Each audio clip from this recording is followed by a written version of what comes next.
केवल पेड़ लगाना, फ़ोटो खींचना, केवल अखबार में अपने नाम को तलाशना ही केवल पेड़ बचाना का तात्पर्य नहीं है।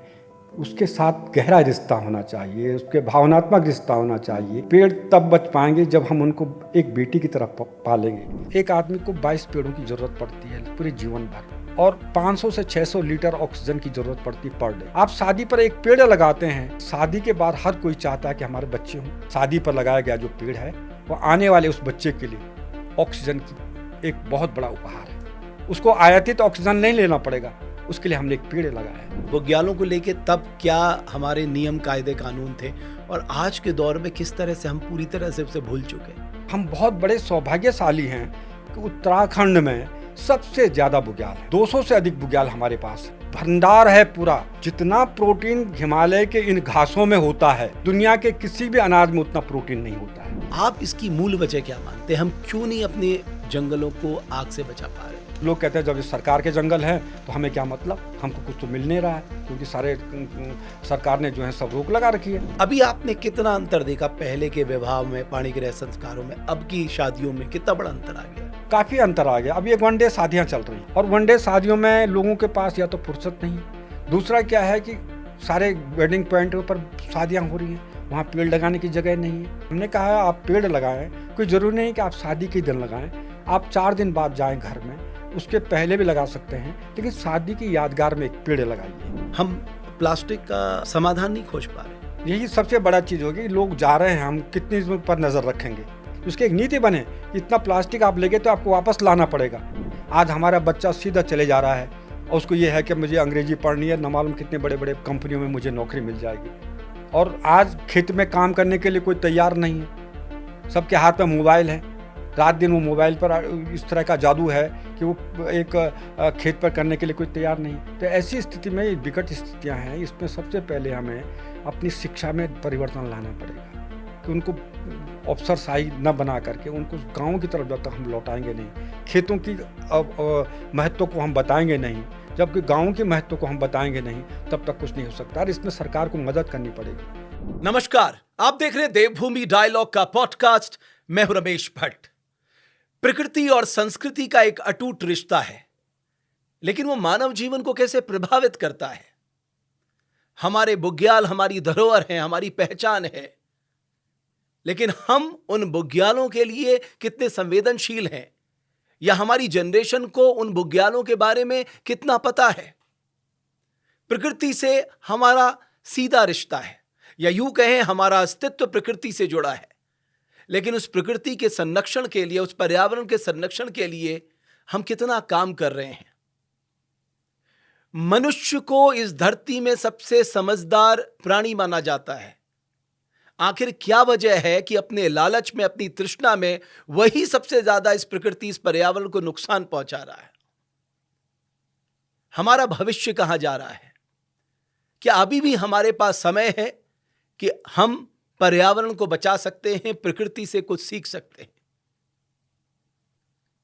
इन सभी सवालों का जवाब आज हम तलाशेंगे अपने इस पॉडकास्ट में, और हमने बहुत ही खास मेहमान को अपने पॉडकास्ट स्टूडियो में आमंत्रित किया है। विश्वविख्यात मैती आंदोलन के प्रणेता कल्याण सिंह रावत। मैती जी, बहुत धन्यवाद। रावत जी नमस्कार। पहले तो मैं आपका हृदय से धन्यवाद करना चाहूँगा। धन्यवाद कि आपने इतनी सुलभता से, इतनी सरलता से हमारे इस आमंत्रण को स्वीकार किया, और ये हम उत्तराखंडियों का गौरव भी है जी कि आप जैसे महानुभाव जो है उसका सानिध्य इस उत्तराखंड को मिल रहा है। तो हर कोई, मैं भी सोचता हूँ कि कल्याण सिंह रावत जी अपने पीछे मैती क्यों लगाते हैं? ये मैती से अभिप्राय क्या है? ये मैती तो एक आंदोलन है, और इसको पर्यावरण संरक्षण के लिए समर्पित किया गया था। और जब मैंने देखा कि चारों तरफ पेड़ तो लग रहे हैं, लेकिन बाद में वहाँ पर शून्यता नज़र आ रही थी और पेड़ बच नहीं पा रहे थे, और हम कह रहे थे कि पेड़ लग गए हैं, धरती हरी भरी हो जाएगी। मैंने कहा कैसे होगी? जब तक हम पेड़ बचाएंगे नहीं तब तक धरती हरी भरी नहीं हो सकती है। केवल पेड़ लगाना, फ़ोटो खींचना, केवल अखबार में अपने नाम को तलाशना ही केवल पेड़ बचाना का तात्पर्य नहीं है। उसके साथ गहरा रिश्ता होना चाहिए, उसके भावनात्मक रिश्ता होना चाहिए। पेड़ तभी बच पाएंगे, और वो पेड़ तब बच पाएंगे जब हम उनको एक बेटी की तरह पालेंगे। हमारे पहाड़ के माँ और बेटी का जो रिश्ता है इतना मजबूत होता है कि बेटी हर समय माँ के साथ रहती है। जहाँ जाएगी माँ के ढूंढेगी, स्कूल से आती है बस्ता बाद में रखेगी, सबसे पहले माँ को ढूंढती कि माँ कहाँ गई होगी। जंगल जा रखी तो आधे रास्ते तक माँ का बोझ लेने चली जाती है। खेत में होगी तो पानी लेकर पहुँच जाती है कि माँ तुझे प्यास लगी होगी, थोड़ी देर कुदाल मेरे हाथ पे दे, ले तू पानी पी। ये भाव हैं हमारे बेटी और माँ का। और वही बेटी जब बड़ी होती है और शादी की दहलीज पे पहुँच जाती है तो सबसे बड़ा दुख माँ को होता है। हालांकि बेटी की शादी होती, खुशियाँ होती हैं, लेकिन दुख इसलिए होता है कि उस बेटी के का सानिध्य माँ को नहीं मिल पाएगा। जब बेटी चारों तरफ मंडराती थी माँ के साथ कि माँ मैं तेरा काम तू छोड़, मैं करती हूँ, मैं करती हूँ, अब कौन करेगा। यही प्यार, यही दर्द को मैंने एक पेड़ से जोड़ा कि जब बेटी अपने दूल्हे के साथ विदा होगी तो एक पेड़ लगा करके जाएगी अपनी शादी की यादगार में। हम यादगार करते हैं कि हमारी निशानी है, बड़े संजो कर रखते हैं।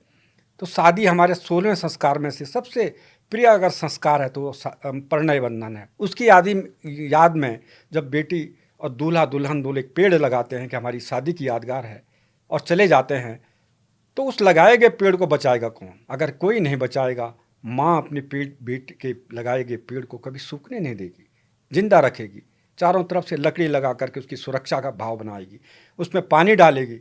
उसको दर्द है, कल मेरी बेटी फिर लौट के आएगी, अपना झोला बाद में रखेगी, पहले पूछेगी माँ मेरा पेड़ कितना बड़ा हुआ, तो माँ क्या बताएगी। ये भाव इस पेड़ को बचाने के प्रति है। पिताजी बचाएंगे कि मेरी बेटी का पेड़ है, भाई बचाएगा मेरी बहन का पेड़ है, उस पेड़ के कितने माली हो जाएंगे, वो पेड़ जिंदा रहेगा।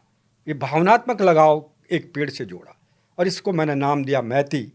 मैत माने हमारे पहाड़ में बोलते हैं जहाँ बेटी का घर होता है, गांव होता है, उसका मायका होता है, मात होता है। और मैती का मतलब उस गांव की संपन्नता, हर चीज़ मैती है। एक एक बेटी अगर इस तरह से विदा होते समय एक पेड़ लगाएगी, अगर 10 शादियाँ एक साल में होती हैं तो 10 पेड़ लग जाएंगे और जिंदा रहेंगे क्योंकि उसके पीछे माँ है। तो इसका इम्पैक्ट पड़ा, जो मैं सोचता मैती आंदोलन बहुत विश्वविख्यात हुआ, तो ये इम्पैक्ट पड़ा। बिल्कुल पड़ा। अब तो लोग अपने कार्ड के छापते हैं, जिसमें जो वैवाहिक कार्यक्रम होता है उसमें भी छापते हैं कि मैती कार्यक्रम, हम एक बूट लगाएंगे, एक पेड़ लगाएंगे।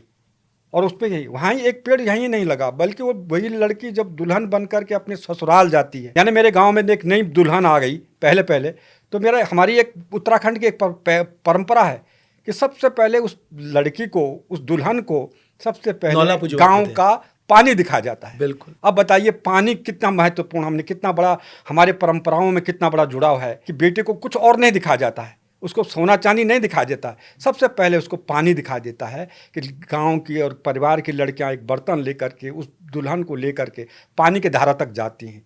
धारा पुजाई, पंजरा पुजाई, इस तरह से हमारे कई नाम बोले जाते हैं। और उस दुल्हन को ले जा करके वो उस पानी की पूजा करती है, पानी भर करके घर में लाएगी, पूरे परिवार को पानी पिलाती है, यानी संकल्प दिलाती है कि मैं भी इस पानी को बचाऊंगी, क्योंकि वो पानी गांव की जीवन रेखा है। जिस दिन वो पानी सूख जाएगा उस दिन गांव को भी वहाँ से हट करके कहीं और जाना पड़ेगा, इसलिए उस पानी को बचाना है। तो पूजा करके पानी तो बच नहीं सकता है, पानी बचेगा तो जब पेड़ होंगे, जंगल होगा। तो हमने वहाँ एक परंपरा डाली कि पंजरा पुजाई, धारा पुजाई में भी वो दुल्हन जो है अपने दूल्हे के साथ वहाँ भी एक पेड़ लगाती है और उसकी जिम्मेदारी वो खुद संभालती है ताकि ये पानी जिंदा रह सके। तो इस तरह से ये 2 पेड़ लगते हैं, ये भावनात्मक पेड़ हैं, ये कभी सूख नहीं सकते हैं। इतने लाखों करोड़ों शादियाँ होती हैं, ये परंपराएं अगर चलें। आपने एक तरह से पर्यावरण को संस्कृति से जोड़ दिया। बिल्कुल, संस्कृति और हमारे रीति रिवाजों से जोड़ दिया। जी जी जी। संस्कृति और प्रकृति दोनों मिल करके अगर हम आगे बढ़ेंगे तो हम संपन्नता की ओर जाएंगे। बट रावत जी, हम तो हर कस्टम से जोड़ सकते हैं। मान लीजिए हमारे यहाँ जनेऊ संस्कार होता है तब हम पेड़ लगाते हैं, हमारे यहाँ जन्मदिन होता है तब हम पेड़ लगाते हैं, या हमसे कोई बिछड़ भी जाता है उसकी याद में भी हम पेड़ लगाते हैं। बिल्कुल, यानी हर कस्टम को हम अपनी प्रकृति से जोड़ सकते हैं। तो ये जो हमारा हरेला है या फूलदेई है, ये त्यौहार भी तो हमें प्रकृति संरक्षण या पर्यावरण संरक्षण का ही तो महत्व बताते हैं। बिल्कुल, ये जितने भी हमारे जो प्रकृति से जुड़े हुए हमारे त्यौहार हैं, ये प्रकृति संरक्षण का संदेश देते हैं।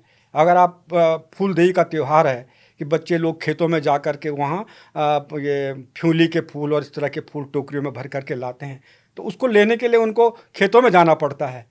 तो कहीं ना कहीं ये बच्चों के जाने से, खेतों में जाने से जो परागण की क्रिया है वो हो जाती है। तो ये एक जिसको हम जंतु परागण कहते हैं, तो वो भी तो एक वो है कि जब परागण ही नहीं होगा, वैज्ञानिक पहलू है ये। जब परागण ही नहीं होगा तो बीज कहाँ से बनेंगे। तो ये सारी प्रकृति का जो तालमेल है, ये हमारे जो पूर्वजों ने बनाया है, ये अद्वितीय है, और काश कि हम इनको बचा सकते हैं। मैंने देखा कि आपने कई फॉरेस्ट भी डेवलप किए, कई जंगल लगाए, मैती जंगल के नाम से जाने जाते हैं। जी हाँ। तो इनका स्थानीय लोगों पे किस तरह का प्रभाव था? जंगल बनाने में काफ़ी हमने उसमें प्रयास किया।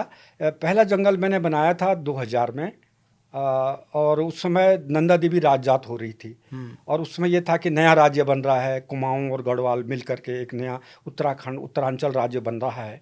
तो उसमें मुझे लगा कि कई लोग कह रहे थे कि साहब कुमाऊं और गढ़वाल में तो कभी आपस में बनती नहीं थी, और किस तरह से है, ये कैसे अपना राज्य बना लेंगे। मैंने कहा ये सब झूठ है, वो राजा लड़ते थे, हम लोग नहीं, हमारी संस्कृति एक है, हम सब कुछ एक है, और अब हम बताते कि हम कैसे एक हैं। तो मैं उत्तराखंड के सारे जनपद में गया, और वहाँ मैंने लड़कियों के संगठन, महिलाओं के संगठन बनाया, और मैंने कहा कि आपको एक पेड़ लेकर के और नौटी के पास नंदा शहर में आना है। उस समय नंदा देवी राजजात भी थी। उसी साल जो है 80 साल के बाद कुमाऊं से नंदा देवी राजजात में सम्मिलित हो रही थी। ये बड़ा सौभाग्य का बात था। और मैंने कहा मैं नंदा देवी के नाम पर एक वन बनाऊंगा। तो मेरे पास ज़मीन थी वहाँ पर एक गांव की। मैंने कहा इस पर हम पेड़ लगाएंगे। तो मैंने वहाँ गड्ढे खोद करके तैयारी कर दी। 13 जनपदों की महिलाओं को मैंने तैयार किया था कि आप अपने जनपद का एक पेड़ लेकर के आएंगे, और रहने खाने की व्यवस्था मैं करूँगा। ताजुब आपको होगा कि सारी जनपद से सारी महिलाएं अपनी व्यवस्था से, अपनी गाड़ी से वहाँ आए थे, और वहाँ हमने वृक्षारोपण किया था। और उसके बाद अब धीरे धीरे वहाँ वृक्षारोपण हम करते गए। बल्कि वहाँ से हमारे नैनीताल से गिरदा भी आए थे, उन्होंने एक कविता भी लिखी थी, उस पर बहुत सारे लोग आए थे, और हमने वहाँ पेड़ लगाए थे। उसके बाद मैं हर साल वहाँ पेड़ लगाता गया। अगर आप जाएंगे वहाँ तो 2 हेक्टेयर का बांज का जंगल खड़ा है, जहाँ उसमें आज पक्षियाँ भी रहती हैं, कई जीव जंतु रहते हैं। वो हमने उसको नंदा देवी स्मृति मैती वन, और जो हमारे लोग शहीद हुए थे उनके नाम पर हमने वो वन बनाया है। दूसरा वन हमने वहाँ पर गौरा देवी के नाम पर बनाया मैंने, वो देवदार का जंगल है, वो वहीं पर बहुत बड़ा जंगल है वो भी। तीसरा मैंने ये ग्वालदम में जब कारगिल युद्ध हुआ था तो हमने कारगिल पर विजय प्राप्त की थी, तो उन शहीदों के नाम पर मैंने वहाँ एक वन बनाया था। तो शहीदों के नाम पर शौर्य वन बनाया था। उसमें वहाँ पर एसएसबी के लोग, फ्रंटियर एकेडमी और हमारे गरुड़ और उस वैली के लोग, इधर कुमाऊं गढ़वाल से पिंडर वैली के लोग, सब बुलाए थे मैंने वहाँ पर। और हमने वहाँ पर एक बहुत बड़ा वृक्षारोपण किया था अपने शहीदों के नाम पर। उस शौर्य वन हमने वहाँ बनाया। उसके बाद पितृ वन बनाया मैंने, पितरों के नाम पर एक वन बनाया। वो वहाँ पर अपने बैनोली गांव में आज जाएंगे तो हर जब पितृपक्ष आता है तो हम वहाँ पेड़ लगाते हैं, और पितृ वन बन गए। इसी प्रकार से हमने बहुत सारे, अपने ग्वालदम में पर्यटक को नाम पर मैंने वहाँ एक वन बनाया। और वहाँ पर इतना पूरा जो कॉलेज है, जिस कॉलेज में मैं वहाँ पर अध्यापन कर रहा था, वहाँ के अगर आप नीचे देखेंगे तो देरबार का खूबसूरत जंगल, आज उन पेड़ों को देख के लगता है कि शायद मैंने ये पेड़ कभी लगाए होंगे, इतने ऊँचे होंगे। तो सारे पर वहाँ पर उन बच्चों के नाम, उन टीचरों के नाम सारे मैंने उन पर लिखे हुए हैं। तो ग्वालदम में एक खूबसूरत जंगल वहाँ पर बनाया। तो इस तरह से मैंने कई जंगलों को मैंने वो दिया। मैं राजगढ़ी में रहा, वहाँ हमने एक जंगल बनाया। तो इस तरह से कई जंगलों को भी मैंने विकास में दी। तो अभी आपने नंदा देवी राजजात यात्रा का जिक्र किया। हाँ। ये तो आपके गांव से ही होके निकलती हाँ, है। मेरे गांव के बगल और में ये नौटी विश्व गाँव की है। सबसे लंबी पैदल चलने वाली यात्रा है। जी जी। तो इसका तो पर्यावरणीय महत्व भी है, धार्मिक महत्व भी है। जी। अगर पूरे विश्व को हमें एक बेहतरीन उदाहरण दिखाना है, विज्ञान का भी और अध्यात्म का भी और धर्म का भी और प्रकृति का भी, तो मुझे लगता है ये यात्रा सबसे ज़बरदस्त उदाहरण है। बिल्कुल सही कहा आपने। ये हिमालयी महाकुंभ है, और इसमें लाखों लोग, अब तो मैं कह रहा हूँ कि जिस तरह से इसका प्रचार प्रसार पिछले उस पर हो चुका है, अब तो उसमें आने के लिए हमें बहुत बड़ी व्यवस्था बनानी पड़ेगी कि इतने जो लोग हैं किस तरह से उन बुग्यालों से होकर के जाएंगे। क्योंकि जो नंदा देवी राजजात 280 किलोमीटर की लंबी यात्रा है और 20 दिन में पूरी होती है। इसका 3 दिन का रास्ता ऐसा है जो बुग्याल और हिमालय से होकर के निकलता है। वहाँ लोगों को अपनी व्यवस्था से जाना पड़ता है। तो वहाँ पर बैदनी बुग्याल है, आली बुग्याल है, भूना बुग्याल है, और पातर नचोड़िया बुग्याल है। उसके बाद फिर उधर एक बुग्याल और पड़ जाता है। तो इन बुग्यालों से होकर के जाना है। तो हमें ये कोशिश करनी पड़ेगी कि किस तरह से ये बुग्याल बचे रहें, लोग कम से कम वहाँ जड़ी बूटियों का नुकसान करें, और इको फ्रेंडली किस तरह से हम जा सकें। हालांकि यह यात्रा अपने में अद्वितीय है, क्योंकि मैं समझता हूं कि विश्व की पहली यात्रा है जो कि हिमालय के लगभग 17,000 फीट की ऊंचाई पर जूरा गली को पार करके जाती है, और होमकुंड में इसका आखिरी पड़ाव होता है जहाँ से पूजा लगती है और उसके बाद आते हैं। तो ये यात्रा हमारी एकता का प्रतीक भी है, और हिमालय के प्रति हमारा जो आस्था है उसका प्रतीक भी है। हमारी संस्कृति इतनी हिमालय की तरह ऊंची है उसका भी प्रतीक है, और हमारी जो प्रकृति का जो स्वरूप और संस्कृति और प्रकृति का जो मेल है उस ये सब इस यात्रा में दिखता है। इसमें जब हमारे पूरे उत्तराखंड के जो गीत और नृत्य और इस प्रकार के सब दिखाई देते हैं तो ये अद्भुत यात्रा है। जी रावत जी, एक आपने बुग्यालों का जिक्र किया, तो आपको कष्ट होता है कि हमारी जनरेशन, मुझे नहीं लगता कि वो बुग्यालों के बारे में कुछ जानती होगी, या बुग्याल हमारी कितनी बड़ी धरोहर है इसके बारे में जानती हो, या बुग्याल अपने आप में कितनी बड़ी औषधि क्षमता को समेटे हुए इसके बारे में जानती होगी। तो हम माने कि ये हमारा सबसे बड़ा फेलियर है, अगर उत्तराखंडी होने के नाते हम या हमारे बच्चे, हमारी जनरेशन बुग्यालों के बारे में नहीं जानती जो हमारी धरोहर है, तो ये हमारा फेलियर है। बिल्कुल सही है। हम अपनी विरासतों को अगर अपने बच्चों को नहीं सौंप रहे हैं, उनके बारे में नहीं बता रहे हैं, तो दोस्त तो हमारा ही है ना, तो हमको बताना चाहिए। अब बच्चों को तभी बचाएंगे जब अब बच्चे हमारे पास रहेंगे। आज जिस तरह से हमारा जो समाज बन रहा है, बच्चे दूर दूर हैं, माँ बाप अलग हैं, खाते समय भी हम एक साथ नहीं मिल पाते हैं, तो हम अपनी जो हमारी जो परंपराएं हैं उनको हम कैसे अपने बच्चों तक देंगे।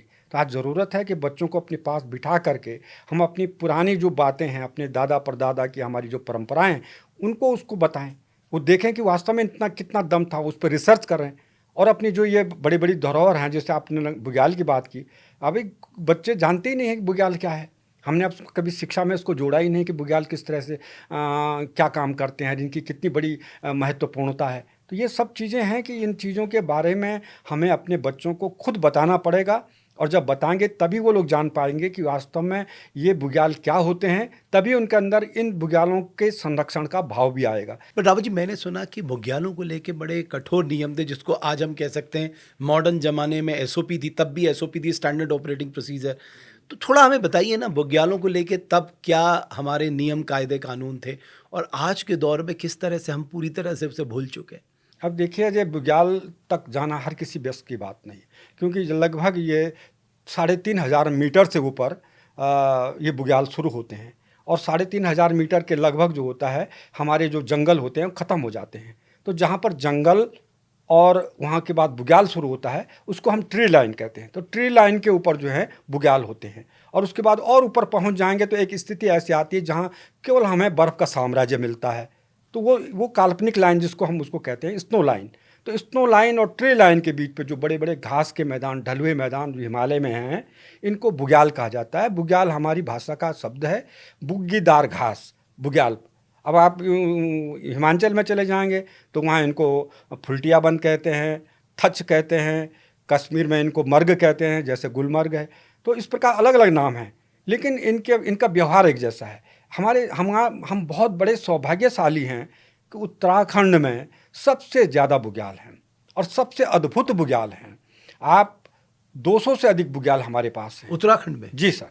अगर आप देखें तो आपका पिथौरागढ़ से छिपला कोट से लेकर और खलिया टॉप से लेकर आपका नामिक से लेकर और ये बागेश्वर का ऊपर वाला हिस्सा जो है शिव घाटी, उसके बाद आप ये बदिया कोट चले जाएंगे, उसके बाद और ऊपर है शंभू बुग्याल, बहुत बड़ा खूबसूरत बुग्याल है। चमोली में सबसे ज़्यादा बुग्याल हैं, राजा बुग्याल, नवाली बुग्याल, आपका बैदनी बुग्याल, आली बुग्याल, गुरसों बुग्याल, पवाली कांठा बुग्याल आपका उत्तराखंड उसमें है, टिहरी में है, कुछ बुग्याल, जौरासी बुग्याल और गिदारा बुग्याल, सबसे खूबसूरत गिदारा बुग्याल, दयारा बुग्याल, उसके बाद हरकीदून बुग्याल, आपका उत्तरकाशी के ऊपर जो है रुद्रगैर बुग्याल, केदार कांठा बुग्याल। एक कितने बुग्याल हैं, पवाली कांठा बुग्याल, जौरासी बुग्याल, कुछ कल्याणी बुग्याल, कुंवारी पास बुग्याल, एक से एक बुग्याल है। इन बुग्यालों की जो खूबसूरती अगर आप अगस्त और सितंबर के महीने में देखेंगे, अद्भुत लगता है कि दुनिया का जो सबसे बड़ा खूबसूरत जगह है तो ये हिमालय है। नाना प्रकार की जड़ी बूटियाँ बुग्यालों में। हाँ जी, खूबसूरत बुग्याल में जब फूल खिलते हैं ना, तो प्रिमुला, प्रिमरेज, पोटेंटिला, वहाँ पॉलीगोनम, आपका इन्यूला, एक से एक खूबसूरत पौधे ये ब्रह्म कमल, फेन कमल, हिम कमल, इतने प्रकार के जड़ी बूटियों में आप ले लीजिए, जटामासी है, आपका कुट है, डोलू है, कुटकी है, सालम पंजा है, एक से एक जड़ी बूटियां हैं, भंडार है पूरा, ऐसी जड़ी बूटियों का भंडार। और मैं आपको बता दूं कि जितना प्रोटीन हिमालय के इन घासों में होता है, किसी दुनिया के किसी भी अनाज में उतना प्रोटीन नहीं होता है।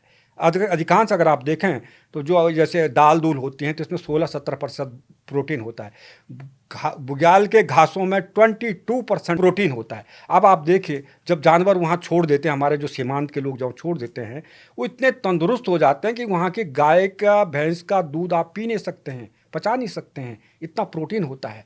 वहाँ का दूध का जब घी बनता है ना, तो घी दानेदार घी बनता है, खुशबूदार घी बनता है। वो है हिमालय का बुग्याल, जो है वहाँ की अमृत। तो फिर ये जो गंगा के बारे में कहते हैं कि साहब इसका पानी अमृत है, तो इसका तो रहस्य वही हिमालय से ही होते हुए निकलता होगा। बिल्कुल निकलता है सर। आप कह रहे हैं गंगा यमुना में अमृत है, ये अमृत है कहाँ से है, कहाँ से आ जाता है ये अमृत? ये अमृत इन्हीं बुग्यालों का अमृत जा रहा है। ऊपर ग्लेशियर हैं, ये जो बुग्याल हैं, इन बुग्यालों के दोनों तरफ ग्लेशियर है, वो ग्लेशियर इनको ठंड देती हैं, और जैसे ग्लेशियर का पानी जब पिघलता है तो इन बुग्यालों से होकर के आता है, इन जड़ी बूटियों को स्पर्श करता हुआ, और वो पानी अंदर जो स्पंजी ज़मीन होता है वहाँ से अंदर जा कर के नीचे जब गंगा और यमुना में ये धाराएं मिलती हैं, तो वो सारे इन जड़ी बूटियों का रस जो होता है, तत्व होते हैं, वो गंगा यमुना में जाता है। मैं आपको बता दूं कि जो भागीरथी आती है, 187 ग्लेशियरों का पानी उसमें आता है। अलकनंदा आती है, 126 ग्लेशियरों का पानी उसमें आता है। गोली कारी जाती है, 60 ग्लेशियरों का पानी उसमें आता है। ये सारे जो हिमालय का जो रस है इन नदियों में आता है, यही अमृत है। अगर हम नदी में कुछ भी प्रदूषण न करें तो ये यहाँ से लेकर जो 5 राज्यों को ये पानी वितरित होता है, लोग इसी पानी को पी करके असाध्य रोगों से दूर हो सकते हैं, असाध्य रोगों से पार पा सकते हैं। लेकिन जब हम इसमें अपने गंदे नालों को डाल रहे हैं, हम इसमें सीवेज डाल रहे हैं, हम इसमें सारा कूड़ा कबाड़ डाल रहे हैं, प्लास्टिक डाल रहे हैं, तो फिर वो अमृत कहाँ जाए? वो तो विष बन गया। उस विष को हम तो विष पी रहे हैं। तो ये जो प्रकृति ने जो एक सिस्टम बनाया है कि तुम मुझे छेड़ो मत और मैं तुम्हें अमृत देता हूँ, काश कि हम ये कर पाते तो आज हम कैसी कैसी बीमारियों के इतने बड़े बड़े हॉस्पिटल खड़े नहीं करने पड़ते। और हम लाखों करोड़ रुपए Ganga action plan, Yamuna action plan, हमने गंगा को national Ganga river basin authority तक बना दी, उसको राष्ट्रीय नदी का भी दर्जा दे दिया, लेकिन स्थिति वही ढाक के 3 पात है जी। तो इसका मतलब राव जी, मैं कभी कभी सोचता हूँ कि प्रकृति के कुछ नियम हैं, बाकी सब लोग तो उसके नियमों का पालन कर रहे हैं, चाहे वो जीव हैं, जंतु हैं, जली है, पक्षी हैं। बिल्कुल। केवल इंसान जो धरती में सबसे ज़्यादा समझदार है, वो सबसे ज़्यादा पर्यावरण को नुकसान पहुंचा रहा है, प्रकृति को नुकसान पहुंचा रहा है, ये जानते हुए भी कि उसी से उसका अस्तित्व है करके। ऐसा स्वभाव क्यों हो गया? असल में मनुष्य एक उपभोक्तावादी हो गया है कि हमें सब चीज़ उपभोग करना है, जबकि ब्रह्मांड पूरा जो है वो सह अस्तित्व के सिद्धांत पे चल रहा है। सह अस्तित्व है, मैं आपको दूं, आप मुझे दें। हम कार्बन डाइऑक्साइड निकाल रहे हैं, ये पेड़ पौधे ले रहे हैं, ये हमें ऑक्सीजन दे रहे हैं, ये सब सह अस्तित्व का भावना है। अगर इस भावना को लेकर के हम चले कि हमें प्रकृति दे रही है, हमें प्रकृति को संवारना है, लेकिन हम ये नहीं सोचते हैं, हमको है कि हम लूट सकें, जितना लूट सकते हैं प्रकृति को, हमें उसको देना कुछ नहीं है, हम उसको बर्बाद करना है। तो फिर ये सहअस्तित्व का भावना रह कहाँ जाएगी? ऐसे तो हम खत्म हो जाएंगे, खत्म हो जाएंगे। मतलब हम जिस जनरेशन के लिए पैसा सेव कर रहे हैं या इतनी मेहनत कर रहे हैं, उनके लिए तमाम चीज़ें जोड़ रहे हैं, जब हम उन्हें साफ़ पानी, साफ़ हवा, साफ़ भोजन, साफ़ धरती, एक साफ एटमॉस्फेयर ही नहीं दे पाए तो क्या फ़ायदा? उनका जीवन तो हम नरक बना के जा रहे हैं अभी से, ऐसा लगता है। बिल्कुल बिल्कुल, आपने सही कहा। मैं कह रहा हूँ कि अगर आप कभी बद्रीनाथ के ऊपर चले जाइए, आप वहाँ का पानी पीजिए, आपको 1 घंटे में भूख लग जाएगी, इतना पाचक रस होते हैं उसमें। आप वहाँ दीजिए। और हमारे जो पूर्वजों ने हैं इन बुग्यालों के लिए नियम बनाए थे, जो आप बात कर रहे हैं कि बुग्यालों को उनकी वैल्यू जान करके उनको ने संरक्षण करने के लिए उन्होंने नियम बनाए थे। आज तक भी वो नियम वैज्ञानिक कसौटी पर खरे उतरते हैं।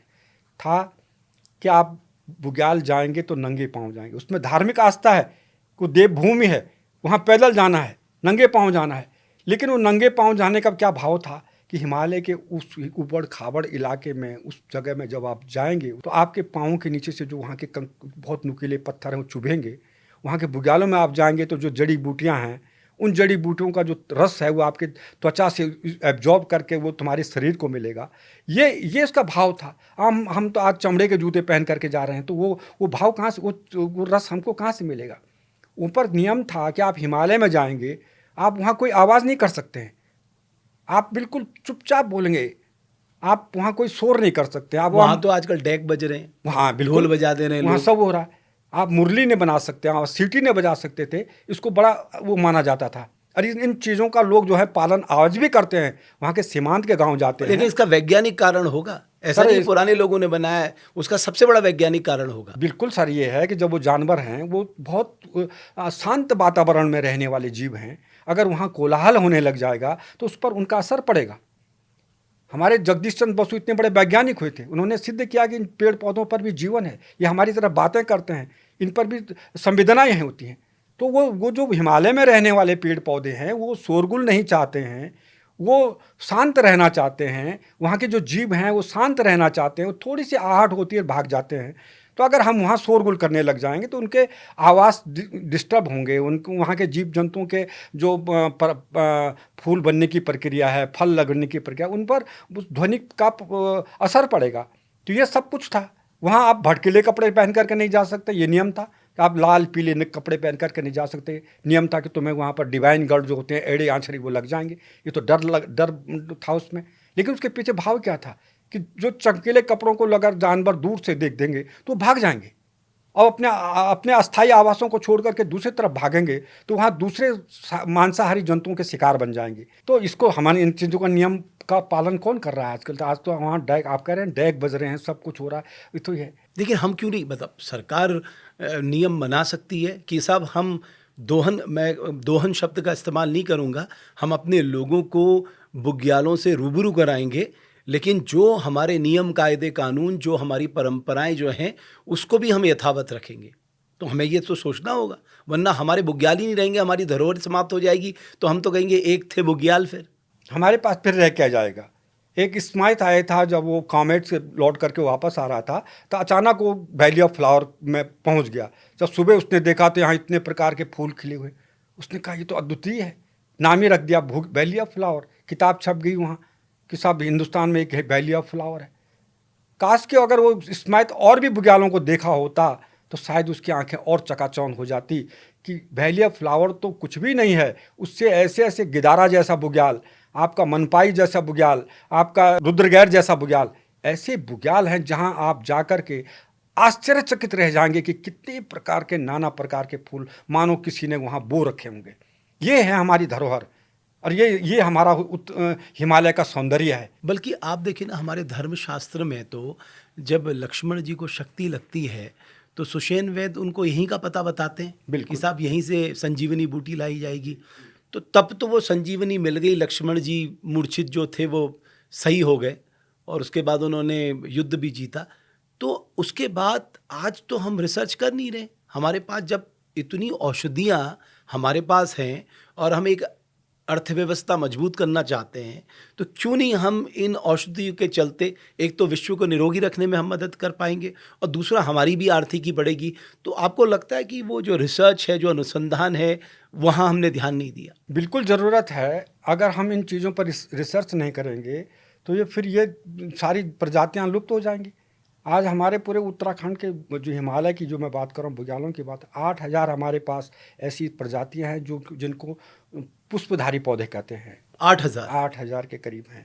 और हमारे पास 48 करीब ऐसे हैं जो कॉनिफर्स हैं, जैसे चीड़, देवदार और रांगा, इस तरह के हैं। उसके बाद हमारे पास लगभग 13,000 जो हैं वो फफूंदियाँ हैं, 11,000 एल्गी और लाइकन हैं, 240 के करीब हमारे पास मैमल्स हैं और 750 करीब हमारे पास बर्ड्स हैं।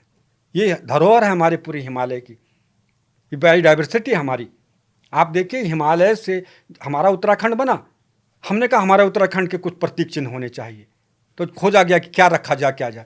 तब हमें हिमालय की याद आई ना, तब हमें बुग्यालों की याद आई कि नहीं, सबसे अच्छा चीज़ रखा जाए, पक्षी मुनाल रखा जाए। कहाँ होता है? बुग्याल में होता है। और हमारा राजी पक्षी भी है। बिल्कुल।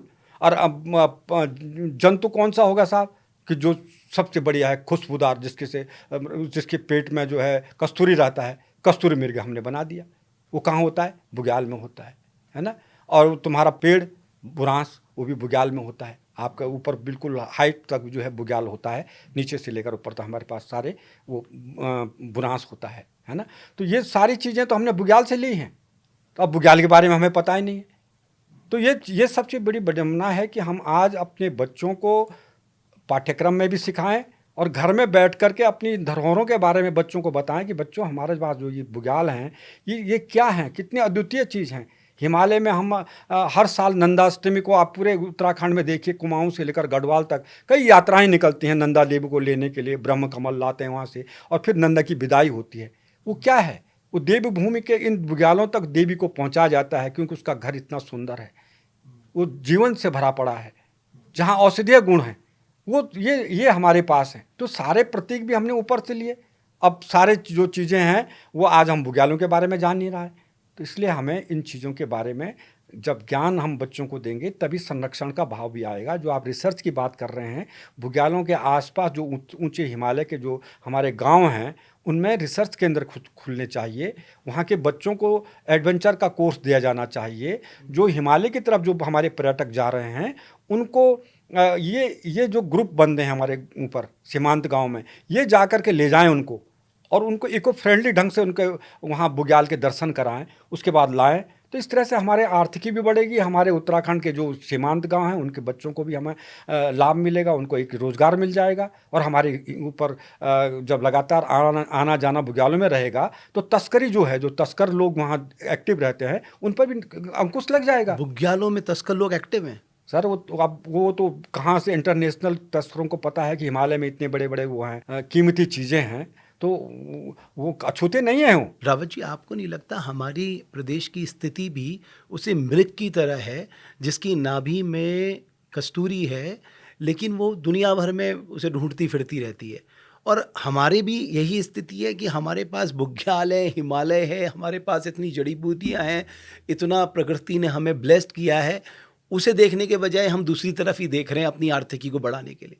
बिल्कुल, ये सब वो आपने सही कहा था। एक बार प्रयास हुआ था गढ़वाल यूनिवर्सिटी से, डॉक्टर पद्मश्री आदित्य नारायण पुरोहित जी उसमें विषय थे। तो उन्होंने एक सेंटर खोला था तुंगनाथ में, हैप्रिक करके, और हाई एल्टीट्यूड के जो पेड़ पौधे थे उनको एक कहा था कि बच्चे यहाँ आएंगे और यहाँ क्या करेंगे, रिसर्च करेंगे। अब वो कितना वो है मैं बता नहीं सकता हूँ, लेकिन इस तरह के सेंटर हमारे पिथौरागढ़ से लेकर और वहाँ होने चाहिए। हमारे बच्चे इनमें रिसर्च करें। आज तक हमने हिमालय के रिसर्च के लिए कोई केंद्र नहीं खोल पाए।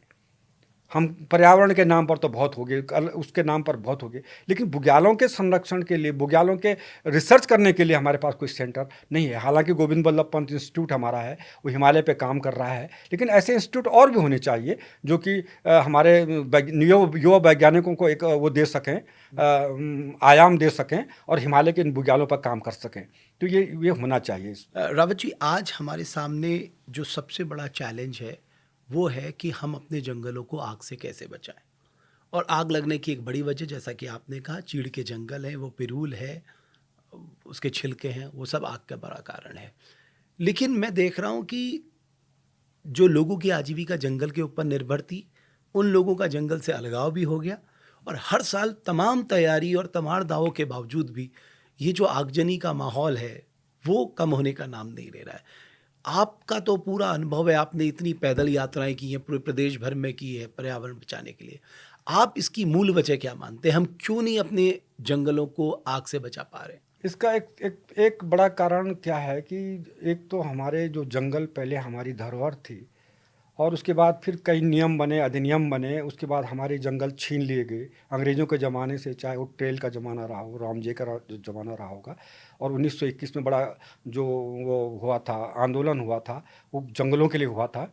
और ये था कि जब हमारे गांव के आसपास के जंगल भी हमसे छीन लिए गए तो हम अपनी काश्तकारी करने के लिए हमको फिर वन विभाग के शरण में जाना पड़ता था, और बहुत सारे उनके साथ नियम कानून का पर करना पड़ता था। लोगों को लगा कि जंगल तो हमने पाले हैं और अब जंगल से हम अलग हो गए तो ये सरकार के जंगल हो गए, तो हम अपनी काश्तकारी कैसे करेंगे, ये एक दर्द उनके अंदर था। तो वही हुआ कि आज हम सरकारी जंगल हो गया तो लोग कहते हैं जब ये सरकार के जंगल हैं तो हमें क्या मतलब, हमको कुछ तो मिल नहीं रहा है, क्योंकि सारे सरकार ने जो है सब रोक लगा रखी है। तो इसलिए लोगों की जो सहभागिता है नहीं होने के कारण आग को बुझाया नहीं जा पा रहा है, क्योंकि जब तक जन सहभागिता नहीं होगी तब तक हम आग बुझा नहीं सकते हैं। दूसरा कारण चीड़ है, जो उत्तराखंड में जो चीड़ फैल गया है। आज सबसे ज़्यादा हमारे पास चीड़ के जंगल हैं, और ये चीड़ लाने का जो सबसे बड़ा काम था ये अंग्रेज़ों ने किया। पहले भी हमारे यहाँ चीड़ था, लेकिन उन स्थानों में होता था जो बिगड़े इलाके थे, कम स्थानों में होता था। लेकिन जब अंग्रेज़ आए तो उनको पता लगा कि यहाँ तो सारे बांध बुरांस और चौड़ी पत्ती वाले जंगलों का भंडार है, यहाँ तो वो जंगल है ही नहीं जिनसे हम कुछ कमा सकें।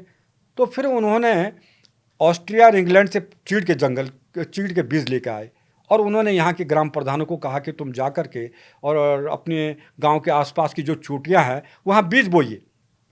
उनको पता था कि ऊपर अगर चीड़ के जंगल हो जाएगा तो उसके जो कोन्स होते हैं वो जब गिरेंगे तो नीचे घाटी में अपना आप आएंगे और बिखर जाएंगे, तो नीचे तो अपना आप ही जंगल फैल जाएगा।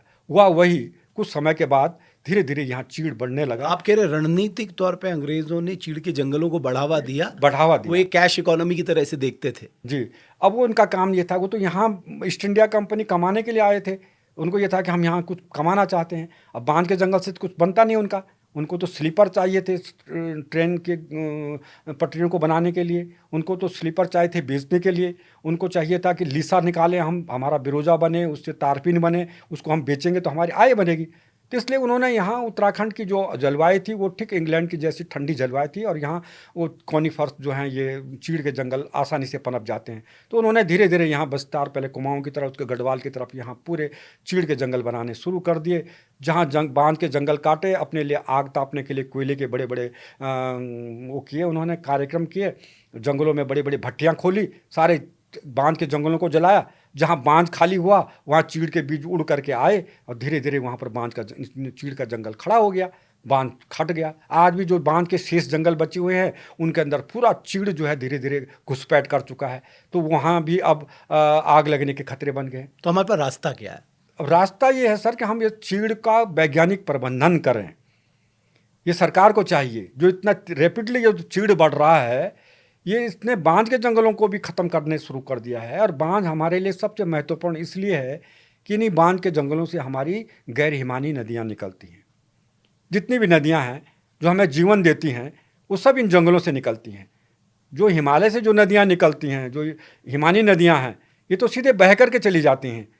ये तो इनमें हमने बांध बनाए, बिजली बनी, वो बिजली भी हमको कितनी मिलती है, वो ज़्यादातर बाहर के राज्यों को मिलती है, और हम लोग वैसे देखते रह जाते हैं। टिहरी इसका सबसे बड़ा एग्जाम्पल है। हाँ जी। अब इसका देखिए, अब इसका सबसे बड़ा क्या है कि ये जो हमारी जो गैर हिमानी नदियाँ हैं, जो बांध के जंगलों से निकलती हैं, आप कुमाऊँ से देख लीजिए, आपके गौला है, आपके कोसी है, गगास है, आपके सरयू है, गोमती है, गणेश गंगा है, आपकी राम गंगा है, आपके पश्चिमी नेयार, पूर्वी नेयार से लेकर अगर आप उत्तरकाशी की कमल नदी तक चले जाएं उधर की तरफ, ये सारी नदियां हमें जीवन देती हैं। हमारी सिंचाई, हमारा पीने का पानी, सब कुछ ये करती हैं। अगर ये जंगल नहीं होंगे तो ये नदियां फिर कहाँ से निकलेंगी? धीरे धीरे सारे नदियों का पानी जलस्तर घट गया। कोसी में देखिए, जो पानी पूरे अल्मोड़ा को पानी पिलाता था, गर्मियों में वहाँ पानी नहीं है, कहाँ से पानी जाएगा? तो ये सारा क्या है कि जंगल जो चीड़ के जंगलों में तब्दील हो गए हैं, और धीरे धीरे बांध के जंगल ख़त्म हो गए हैं। तो ये पानी के जो भंडार हैं, अंडरग्राउंड भंडार, वो ख़त्म होने लगे हैं। तो इनको बचाने के लिए हमें इस चीड़ का प्रबंधन करना पड़ेगा। जो पीड़ के बड़े बड़े पेड़ हो गए हैं वो न लीसा देते हैं न कुछ करते हैं। बड़े जो पेड़ हो गए हैं वो कार्बन भी स्टॉक नहीं करते हैं। आज हमारे पास 3 बिलियन टन कार्बन को स्टॉक करने का 2030 तक लक्ष्य है। कहाँ से करेंगे हम? जो ये पुराने पेड़ हैं ये तो कार्बन स्टॉक करते नहीं, इन्होंने तो कर रखा है। अब जो नई पौध तैयार होगी वो स्टॉक करेगी, उसके लिए हमें जगह चाहिए। तो जब हम पुराने पेड़ों को काटेंगे और नए पेड़ों को पनपने के लिए जगह देंगे, यानी वैज्ञानिक प्रबंधन करेंगे जंगलों का, तो तब जाकर के 12 साल में एक चीड़ का पेड़ जो है लीसा देने लगता है।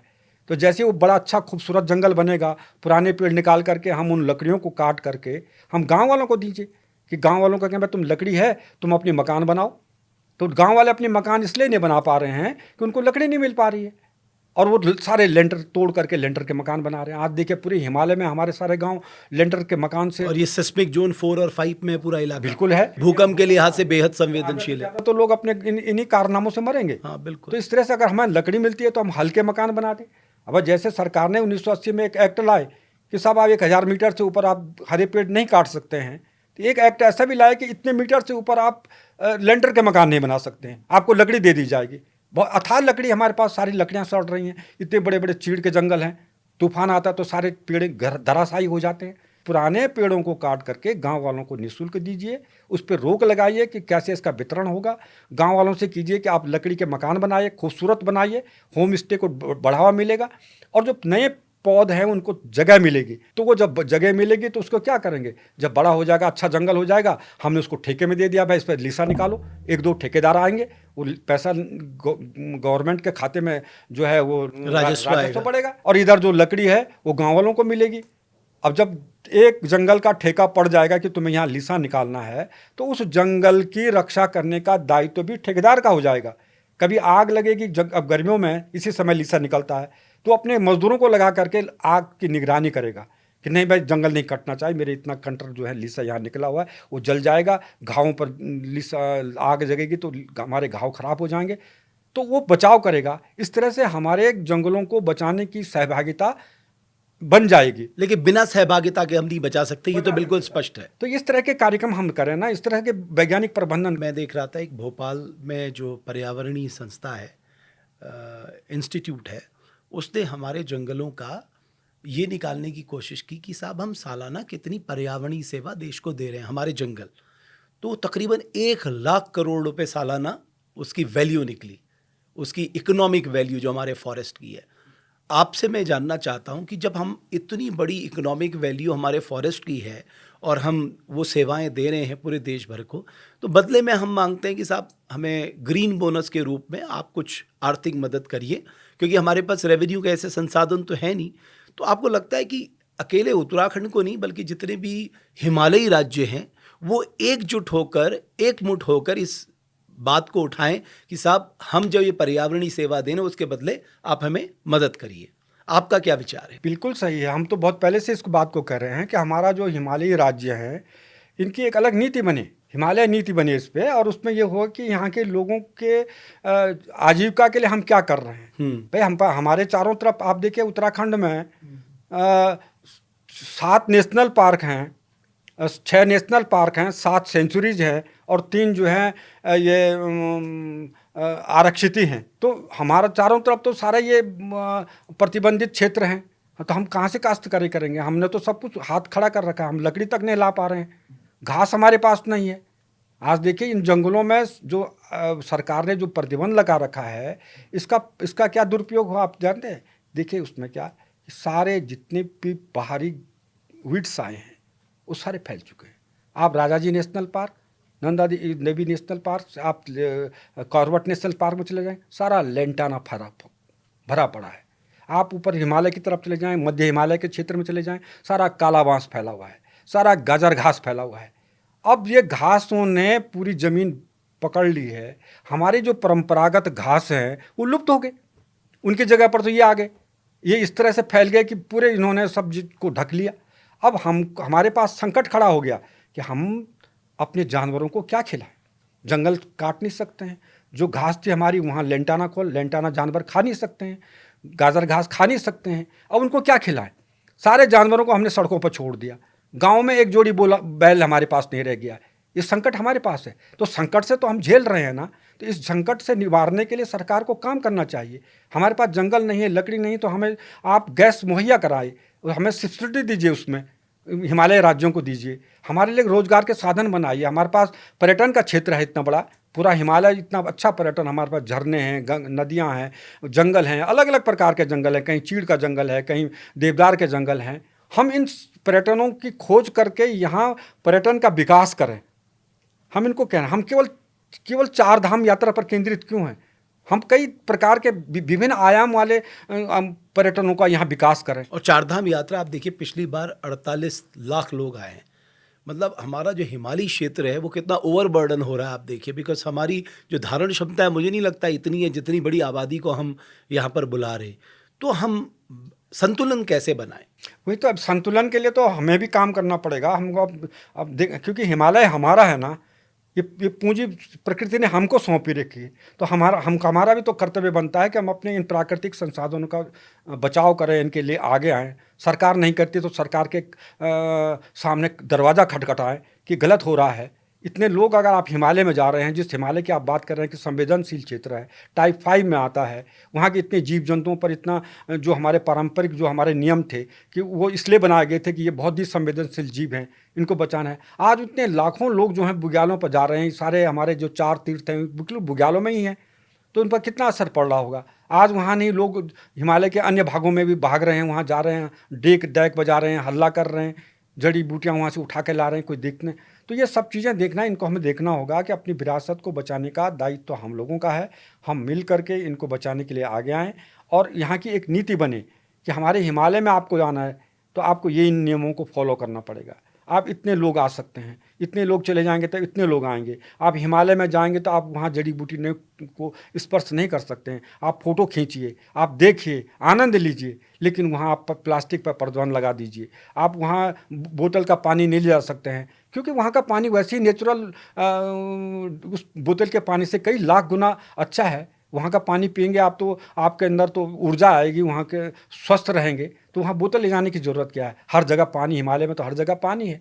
तो ये इस तरह के नियम बना करके सरकार पर्यटन का एक नया मॉडल, इको फ्रेंडली मॉडल तैयार करे और उसमें जो हमारे बेरोजगार लड़के हैं उनके अंदर हिमालय में चढ़ने की क्षमता है, हिमालय को देखने की क्षमता है।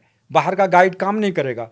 मेरा वाण का लड़का जो है वो पूरे बैदनी से लेकर औली बुग्याल सब जानता है, उसे नेचर ने स्किल किया। जी सर। तो वो नेचर गाइड के रूप में वो काम करेगा, उसको कुछ पैसा भी मिलेगा। और जब उनके साथ रहेगा तो वो पर्यटकों पर निगरानी भी रखेगा कि ये कितना सामान ले गए थे, वापस में कहाँ जा रहा है, और उतना सामान जो वहाँ गंदगी थी उसको वापस लेकर के हम उसको फिर वहाँ अपने गांव में स्टोर कर रहे हैं, फिर उसका कहीं वैज्ञानिक प्रबंध कर रहे हैं। तो इस तरह का एक इको फ्रेंडली टूरिज्म को डेवलप करने की ज़रूरत है। जैसे हम लोग बार बार कहते हैं कि साहब आप देखिए ना, हमारी जियोग्राफिकल एरिया बड़ी टफ है, हमारा जीवन बड़ा मुश्किल है, पहाड़ों में बहुत कठिन चुनौतियाँ हैं, जो बात सही भी है, लेकिन उसके साथ साथ कुछ अवसर भी हैं। अब जैसे मान लीजिए हमारी ज़मीन बाय डिफ़ॉल्ट ऑर्गेनिक है, प्राकृतिक है। दूसरा, हमारे पास जड़ी बूटियों का भंडार है, आपने जिसका जिक्र भी किया। हमारे पास वो शानदार जंगल हैं जिसकी आबो हवा में रह के व्यक्ति 1 हफ्ता रह जाए वो पूरा 1 साल के लिए रिजुनेट हो जाएगा। दूसरा, हमारे पास ऐसे जल स्रोत है जो सच में अमृत के समान है। तो क्या ये जो आपने इको फ्रेंडली मॉडल की बात की, क्या इनका इस्तेमाल करके हम रोज़गार या स्वरोज़गार उत्पन्न नहीं कर सकते? हमारे लोगों को पहाड़ में स्वरोज़गार नहीं दे सकते? क्यों नहीं कर सकते हैं? ये इसमें उन लोगों की ज़रूरत है ना, इसमें जो टेबल पर जो अपना प्रोग्राम बना रहे हैं, जो योजना बना रहे हैं, हमारे उन लोगों, अनुभवी लोगों को लाने की ज़रूरत है। उनसे पूछ करके आप बनाइए। आप देखिए पूरे उत्तराखंड में इतने खूबसूरत देवदार के पेड़ हैं, चाहे आप कोटी कनासर में चले जाएं, आपका चाहे रानीखेत में चले जाएं, आप ग्वालदम में चले जाएं, एकल जंगल हैं देवदार के। क्या इन एकल जंगलों का कोई हम एक लिस्ट नहीं बना सकते हैं? इतने हमारे पास बांध के जंगल हैं, यहाँ हमारे पास इस तरह के मिश्रित जंगल हैं, यहाँ भोजपत्र के जंगल हैं, यहाँ आपको पीपल के पेड़ ज़्यादा मिलेंगे। इस तरह से हम इनको आइडेंटिफाई करें और उनको बताएं कि जब आदमी इस जंगल में रहेगा, उसके बाद आप चीड़ के जंगल में रहिए, उसके बाद आप बांझ के जंगल में रहिए, तो आपको एक आनंद आएगा। तो एक फॉरेस्ट वो टूरिज्म का एक नया आयाम बन गया कि नहीं भाई, हमने तो देवदार के जंगल में रहना है, हम कोटी कनासर जाएंगे। अब वहाँ से उसके बाद एक हमको बांझ का जंगल चाहिए, तो सब आप चलो चिरबटिया चले जाइए, आप वहाँ रह जाइए, वहाँ दूसरी जगह चले जाइए, आप खिरसू में चले जाइए। इस तरह से हम एक नया आयाम देंगे ना, नया टूरिज्म डेवलप कर रहे हैं हम, क्योंकि ये प्रकृति ने इतना सुंदर, प्रकृति ने इतने प्राकृतिक भंडार हमारे पास दिए हैं। झरने आपको दिखाने कि साहब टाइगर झरना है, उधर से आप बिरथी का झरना है, इधर आपका वसुधारा है। आप झरनों को देखना चाहते हैं तो ये झरने हैं, आप झरनों का एक अलग टूरिज्म आप उसको बना लीजिए। आपको कोई वो है, शौक़ है पहाड़ों पर चढ़ने का, तो छोटे पहाड़ से लेकर बड़े पहाड़ जहाँ आप क्लाइंब कर सकते हैं, ऊपर टॉप में जा करके पूरे हिमालय का दृश्य देख सकते हैं। कहाँ कहाँ से देख सकते हैं उसका एक वो रिकॉर्ड बनाइए कि आप साहब हिमालय के दर्शन यहाँ पर, त्रिशूली का दर्शन यहाँ पर कर सकते हैं, यहाँ पर आप नंदा देवी का दर्शन कर सकते हैं, यहाँ पर ये कर सकते हैं। इन चीज़ों को समावेश करते हुए हम टूरिज्म डेवलप करें। केवल हम ये नहीं कि बस धाम में जाना है और वापस जाना है। क्यों? अब अभी भी सोचिए कि हम प्लास्टिक का विकल्प नहीं ढूंढ पा रहे हैं। ये जानते हुए कि इतने बड़े पैमाने पे प्लास्टिक आ रहा है, वो प्लास्टिक हमारी आबो हवा को जहर की तरह प्रदूषित कर रहा है, हम प्लास्टिक का समाधान नहीं खोज पा रहे। चार धाम यात्रा, इतनी बड़ी यात्रा, अब आप सोचिए 48 लाख लोग आ रहे, कितना प्लास्टिक आ रहा होगा। बिल्कुल, प्लास्टिक का छोटा सा बड़ा सा केंद्र बन जाए, चार धाम का प्लास्टिक का केंद्र बन जाएगा। यही सबसे बड़ा चीज़ होगी। लोग जा रहे हैं, हम कितनी इस पर नज़र रखेंगे। हर प्लास्टिक की चीज़ है, हर रैपर प्लास्टिक का बना हुआ है।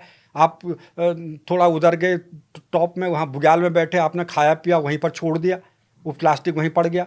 इस तरह से कबाड़, अभी नंदा देवी राजयात हुई थी, मैं कई क्विंटल वहाँ से मैंने प्लास्टिक के थैलियों में भर कर बोतलें भर करके मैं लाया था पिछली वाली राजयात में।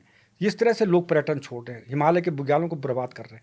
तो इस पर हमें एक नीति बननी चाहिए कि प्लास्टिक का उपयोग ना करें। अगर आप कर रहे हैं तो उसकी एक नीति बने कि इतना प्लास्टिक आप लेंगे तो आपको वापस लाना पड़ेगा, आप इस पर करिए। उसके लिए आप लड़कों को ग्रुप बनाइए ना, लड़कों के ग्रुप वॉच करेंगे, जगह जगह आपको देखेंगे आपके पास क्या प्लास्टिक जा रहा है। आज तो हमारा प्लास्टिक का तो जीवन का अभिन्न अंग बन चुका है, हम कितने रोक पाएंगे प्लास्टिक के लिए। रावत जी, हमारा इकोनॉमिक मॉडल कैसा है?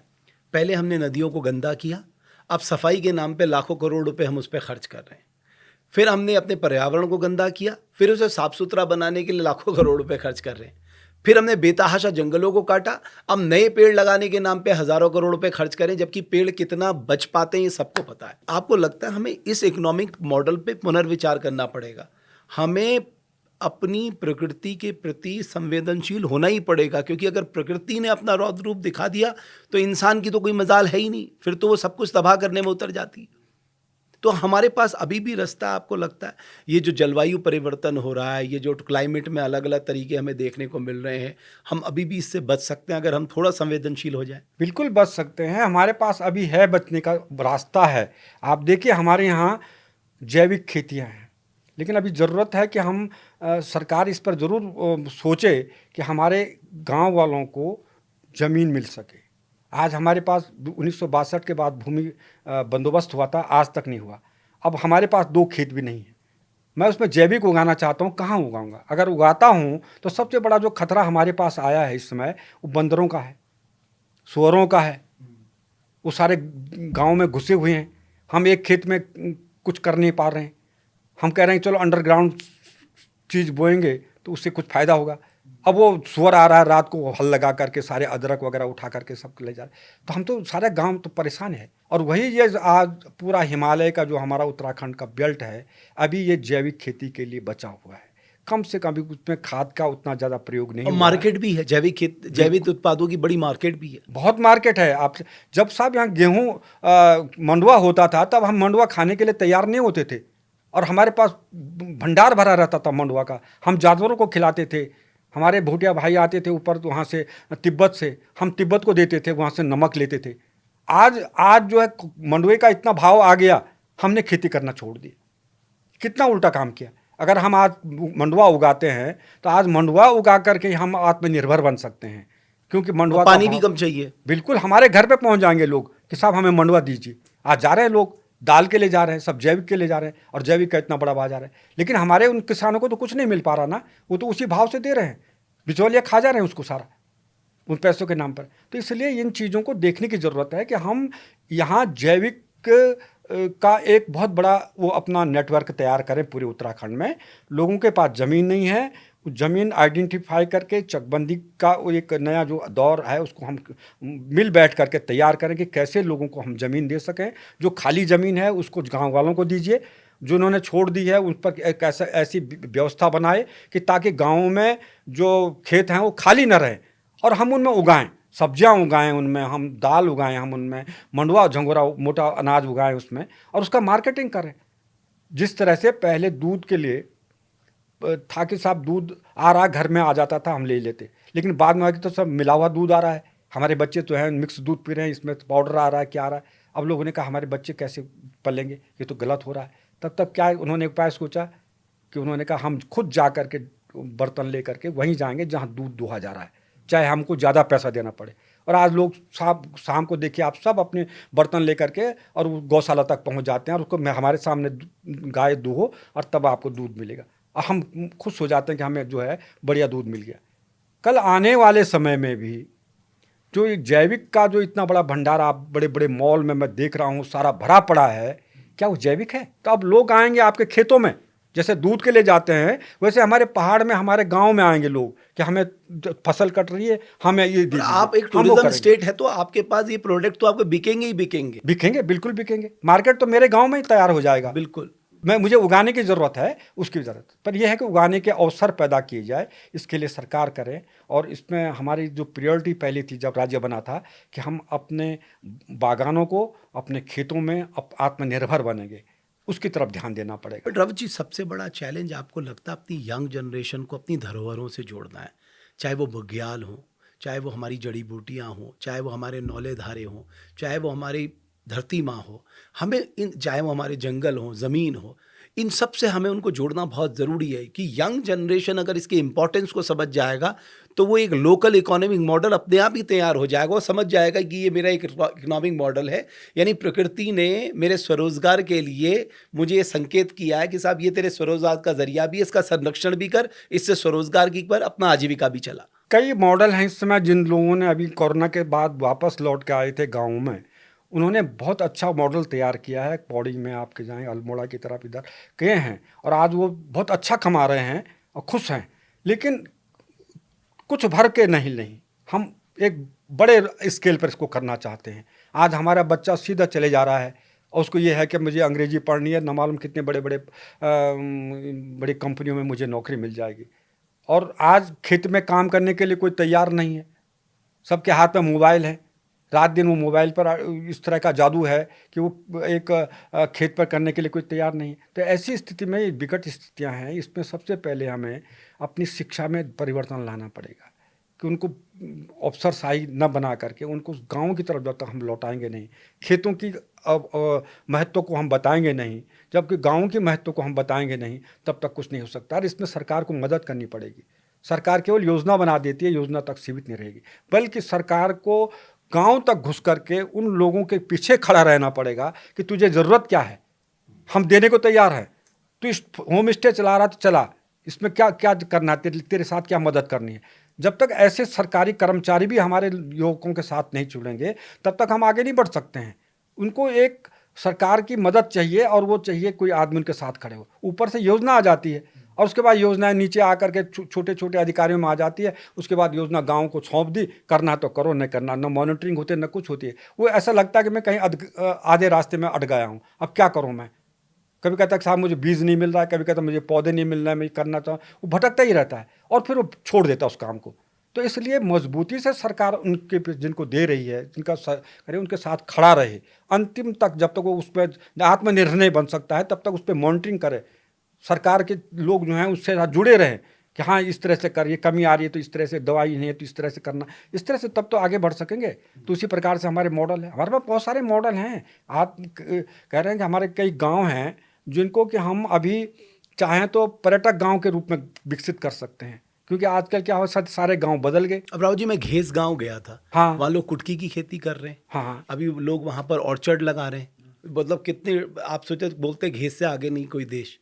तो उस गांव में अगर लोग हिम्मत जुटा के ये कर रहे हैं तो डाउन द लाइन गांव तो ज़्यादा एक्सेस हो गए हैं आज। तो वहाँ मतलब मैं ये सोच रहा हूँ कि हम तमाम उदाहरण तो दे रहे हैं, लेकिन हम क्यों नहीं ये सोच रहे हैं कि अगर हमने ये ज़मीन आज छोड़ दी, कल कोई ना कोई आके उसमें काबिज हो जाएगा, तब आप क्या करेंगे। नई पीढ़ी में आत्मविश्वास जगाना है और बच्चों में जो हम शिक्षा दे रहे हैं, इस शिक्षा को हमें बदलना पड़ेगा।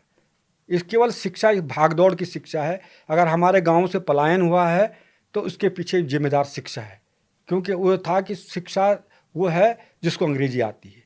आज सारे हमारे गवर्नमेंट स्कूल जो हैं वो बच्चों के लिए तरस रहे हैं, कारण सब प्राइवेट स्कूलों में अंग्रेजी हमारा बच्चा सीखेगा तो कंपनी में जाएगा। ये जो जब तक ये भाव हम रोकेंगे नहीं, जब तक हमारी शिक्षा ये नहीं बताएगी कि तुझे अपने गांव में रहना है, तेरे को गांव के लिए हम इस तरह से तैयार कर रहे हैं, कृषि कैसे करनी है। जब हम लोग पढ़ते थे तो ये कृषि विषय हुआ करता था, क्राफ्ट हुआ करता था, मिट्टी के खिलौने का वो होता था, हमने बचपन में ये सब आप नज़ारत हैं। आज पर्यावरण देखिए, आप स्कूलों में पर्यावरण के नाम पर कुछ पढ़ाया नहीं जा रहा है कोई। हमारे तभी तो बुग्यालों के बारे में जानते हैं जब उसमें पर्यावरण में हम सब कुछ जोड़ते। अब जैसे Rawat ji, to be very blunt, जैसे मुस्लिम समुदाय का बच्चा है, आपने देखा वो बचपन से ही स्किलिंग सीख लेता है। वो स्कूल जा रहा है, मदरसे में जा रहा नहीं जा रहा वो बात दिगर है, लेकिन वो तमाम तरह के काम सीख लेता है। मतलब आर्थिक दृष्टि से देखें, आर्थिकी की जितनी भी गतिविधियां हैं वहां पर वो बढ़ चढ़कर भाग लेके सीख लेता है, हुनर सीख लेता है। लेकिन मैं दूसरे अपने यहाँ के लोगों को देखता हूँ, उनका इंटरेस्ट है ही नहीं इसमें। आज कहाँ है हमारे पास कारीगर, कहाँ है हमारे पास, कितने कारीगर हैं आप देखिए, या अर्थव्यवस्था के विभिन्न अंग जो है वहाँ हमारे कितने लोग हैं। तो हम तो सब वाइट कॉलर जॉब के पीछे भागने वाले लोग हैं। तो ये जो आपने कहा कि हमारा माइंडसेट कैसे बदलेगा, हम छोटी छोटी इकोनॉमिक जो हमारे तौर तरीके हैं उसको कैसे स्किलिंग अपने अंदर लाएंगे ताकि हम अपनी आजीविका चला सकें। आपको लगता है कि अब हम दोषारोपण बहुत हो गया, पहले हमें एक बार खुद ही ये विचार करना पड़ेगा कि हम क्या स्किल सीख सकते हैं। जैसे आपने कहा वो हिमालय में चढ़ सकता है, उसको प्रकृति ने इतना स्किल किया है, वो गाइड का रूप कर सकता है। ऐसे हमारे पास कई और रास्ते हैं, बट हम उस रास्तों की तरफ देख ही नहीं रहे। हम अगर हमें कोई होटल में नौकरी मिल जा रही हम खुश, हमें कोई ड्राइविंग की नौकरी मिल जा रही हम खुश, हम कहीं चौकीदारी की नौकरी मिल जा रही हम खुश, लेकिन हम ये नहीं सोच रहे कि जो प्रकृति ने हमें दिया उसके रास्ते हम अपना स्वरोजगार कैसे बना सकते हैं। कर्म प्रधान बनना पड़ेगा। हमारे यहाँ है कि लोग काम करने के लिए इच्छुक नहीं हैं, शारीरिक काम नहीं करना चाहते हैं। इसका कारण हमने इन लोगों को पंगु बना दिया है। हम लोग खुद पंगु बन गए हैं। जो सरकार ने हमको जो देने लगे कि तुम पैसा भी तुम्हारे लिए है, अनाज भी फ्री है, ये फ्री का जो ये चक्कर आया है इससे हम लोग ज़्यादा पंगु बन गए हैं। मैं स्पष्ट बात कर रहा हूँ, क्योंकि अगर ये नहीं होता तो हम ज़रूर अपने खेतों में काम करते और हमको ये होता कि हमें शाम को खाएंगे क्या, पाँव मारने पड़ते, हाथ मारने पड़ते, खेतों में जाना पड़ता, कुछ उगाने के काम करते। लेकिन जब हमने कहा कि नहीं तुम कुछ काम नहीं करना है, तुम्हें तो ये पैसा मिल गया, मनरेगा ये काम छोटा सा है, ये पैसा मिला, अब तुम्हें अनाज भी आ रहा है, फ्री हो गया, तो हम अकर्मण्य बन गए। तो जिस दिन हम अकर्मण्य की इस दिशा से निकल जाएंगे उस दिन हम गाँव को फिर से आबाद कर सकते हैं। सारे गाँव इतने बुथुआ गाँव बन चुके हैं, ये क्यों बने हैं, क्यों, कहाँ गए वो लोग? सारे होटलों में देखिए हमारे पहाड़ के लड़के दिखाई देते हैं, हर जगह कहीं भी देखिए। क्यों जा रहे हैं उन होटलों में? क्या अपने यहाँ खेतों में रह कर मालिक नहीं बन सकते हैं? नौकर बनना जरूरी है। लेकिन ये बताएगा कौन इनको? ये हम लोग बताएंगे ना। हमारी पीढ़ी, जब बच्चे हमारे पास होंगे तभी तो हम उनको सिखाएंगे कि बेटा तुम ऐसा करो, इस तरह से करो, तो ये काम करो, इस तरह से ये बनेगा। जानवर पालो, इस तरह से करेंगे, दूध बनेगा, दूध बेचो। आज तो हर चीज़ का मामला है। आजकल जैविक का तो भाव ही भाव है। लोग ये नहीं पूछ रहे हैं कि पैसा सबके पास है, ये नहीं पूछते कि कितना भाव है। उनका क्या जैविक है, हाँ तो जो पैसा मर्जी ले लो। तो आज तो ये बाजार है। तो इसके लिए सबसे बड़ी चीज़ है कि हम लोगों को अपने बच्चों को अपने पास लाना पड़ेगा। जिस तरह से एक दरार अब मैं देख रहा हूँ कि माता पिता नौकरी कर रहे हैं, बच्चे दूर हैं, कहाँ कब आते हैं, कब खाते हैं, कुछ पता नहीं है। और जब एक महीने में एक दिन भी वो मिल बैठ करके नहीं बैठ पा रहे हैं तो कैसे हमारे संस्कार उनमें जाएंगे? अच्छा, 2-3 बातें जो मैं आपके बारे में जानता हूँ। एक, मैंने सुना कि एक कलश यात्रा आपने करी थी और वहाँ सालों से सूखा था और उसके बाद रेगुलर 8-10 दिन तक बारिश हुई। थोड़ा बताइए ना क्या था वो? ये प्रकृति का ही एक स्वरूप है। जो मैं कह रहा हूँ ना कि हम लोग देवी देवताओं के मंदिर में और कहाँ जाते हैं भगवान को प्राप्त करने के लिए। भगवान तो सारी प्रकृति है, ये पूरी प्रकृति ही भगवान है। और इसका यह है कि अगर आप ईमानदारी से काम कर रहे हैं तो प्रकृति भी साथ देती है। ये राजगढ़ी की एक बात है, मैं वहाँ टीचर था और उस समय 1987 की बात है, बहुत भयंकर सूखा पड़ा था, सारे खेतों में पूरी फसल बर्बाद हो गई थी। 1987 की बात है और मैं तब राजगढ़ी में नया नया गया था। तो उसके बाद वहाँ के लोगों ने कहा कि हमारी फसल बर्बाद हो जाएगी, अब क्या करेंगे, क्यों नहीं आ रही बारिश। तो वो सारे अपनी देवी देवताओं को लेकर के सारे धामों पर गए थे कि जब हम अपनी देवी देवताओं को धाम में ले जाएंगे तो बारिश आ जाएगी। लेकिन उसके बावजूद भी बारिश नहीं आई। तो मुझे भी लगा कि कुछ दैविक शक्ति तो होनी चाहिए थी। लेकिन उस साल क्या हुआ सर कि उस साल मैंने एक राजगढ़ी में एक कार्यक्रम बनाने की सोची और वो था तिलाड़ी कांड। 1931 में कांड हुआ था जब राजा ने उस रवाई जौनसार के सारे हक हकूक छीन लिए थे। लोगों ने राजा के खिलाफ बगावत कर दी थी और तिलाड़ी के मैदान में सारे रवाई के लोग इकट्ठा होकर के उन्होंने राजा के खिलाफ वो कहते कि हमारे हक हकूक लौटाओ, नहीं तो हम राजा के खिलाफ बगावत करते। तो चक्रधर दीवान पूरी सेना लेकर के आया था। बड़कोट के नीचे यमुना नदी के किनारे जो मैदान है तिलाड़ी मैदान बोलते हैं, और वहाँ पर चारों तरफ से सेना ने घेर दिया था और गोली चला दी थी। उस गोली के चलने से क्या हुआ, कई लोग मारे गए, गोलियां चल गई, नरसंहार हो गया। तो उसको जलियांवाला कांड कहते हैं। तो 30 मई के दिन ये कांड हुआ था। उसके बाद में जब राजा आया तो राजा ने माफ़ी भी मांगी थी प्रजामंडल के, बाद में उनके हकूक़ लौटा दिए थे, तो उनकी जीत हुई थी। तो हर साल उत्तरकाशी में टिहरी में और उत्तरकाशी में 30 मई को शहीद दिवस मनाया जाता है उन लोगों की याद में, और वहाँ छुट्टी रहती है। तो जब मैंने वहाँ देखा कि वहाँ बड़कोट में गया, मैंने कहा आज छुट्टी पड़ी है तो चलो हम भी जाते हैं वहाँ शहीद को श्रद्धांजलि देने के लिए। लेकिन वहाँ ज़्यादा कोई लोग नहीं थे, कुछ ज़्यादा कार्यक्रम नहीं हो रहे थे। मुझे लगा कि ये खाली छुट्टी क्यों होती है, इसको मनाया जाना चाहिए। फिर दिमाग में आया कि मैं राजगढ़ी में इसको मनाऊंगा, क्योंकि इसकी जो पहली मीटिंग हुई थी वो राजगढ़ी में हुई थी कि हम बड़कोट के मैदान में मिलेंगे, तिलाड़ी मैदान में, और हम वहाँ से राजा के खिलाफ बगावत करेंगे।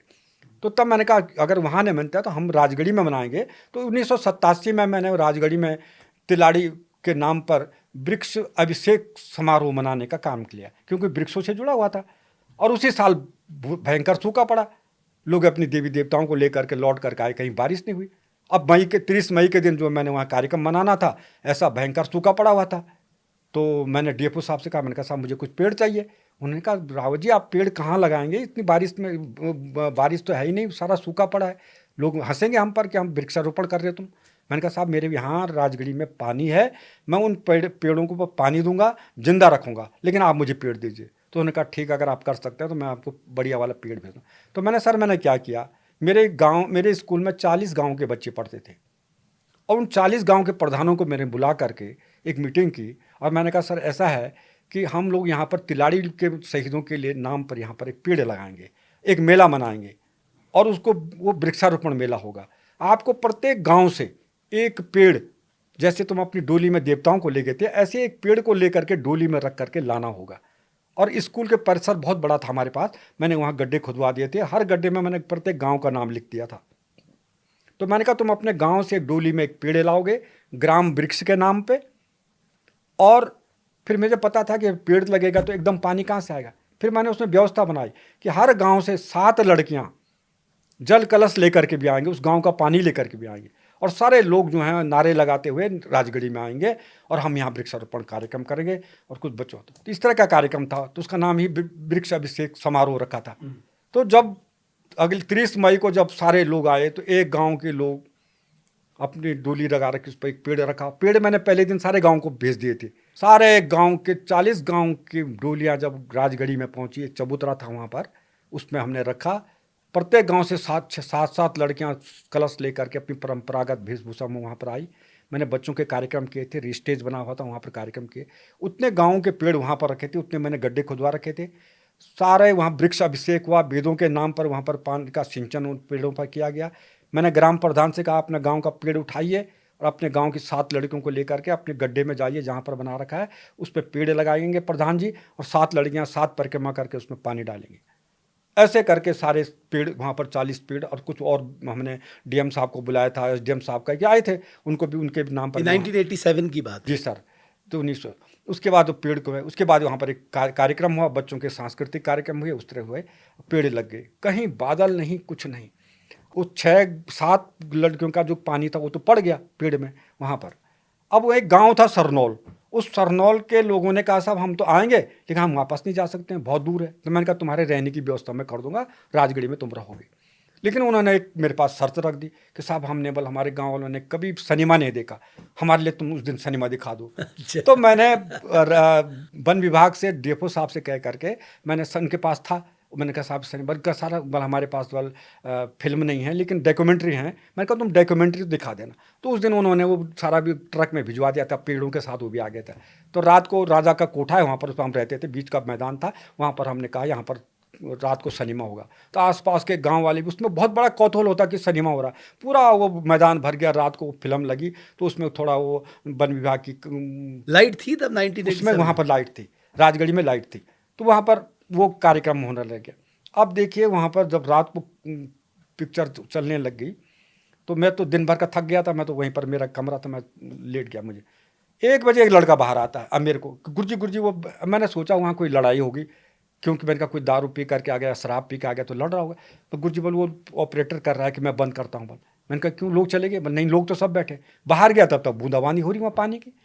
मैं गया, बल सर वाल ये मेरी रील ख़राब हो जाएगी। मैंने कहा बंद कर दे, यहाँ अंदर कमरा रख दे, बारिश बंद होगी तो तब फिर दिखा लेना। तो राजा के कोठे में चारों तरफ 4 तिवारियाँ हैं, तो सारे लोग तिवारियों में भर गए और इंतज़ार करने लगे कि अब बारिश बंद होगी। आपको यकीन नहीं हो गया, जो बारिश सब शुरू हुई 1 बजे के बाद, वो बारिश 7 दिन तक लगातार चलती रही, 1 मिनट के लिए रुकी नहीं। सुबह सरनौल वालों को, गांव वालों को भीगते भीगते जाना पड़ा, क्योंकि उनको अपने गाय बच्चियों को खोलना था, उनको घास देना था। वो वैसे भीग करके गए। 7 दिन तक बारिश आई। तब वहाँ के लोगों ने क्या कहा कि जब हम अपने देवी देवताओं को ले गए तब पानी बने बरसा, और जब हम एक पेड़ को ग्राम वृक्ष लेकर के हमने लगाया तो पानी आ गया। एक संयोग था।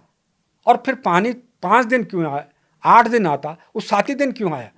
उन्होंने कहा 7 लड़कियों का जो जल कलश था वो बरसा। ये एक अद्भुत, मैं उस घटना को देख कर मैं भी आश्चर्यचकित रहा। बाद में डीएफओ साहब ने कहा, राव जी क्या चमत्कार है? मैंने कहा मेरा चमत्कार कुछ नहीं, प्रकृति का चमत्कार है।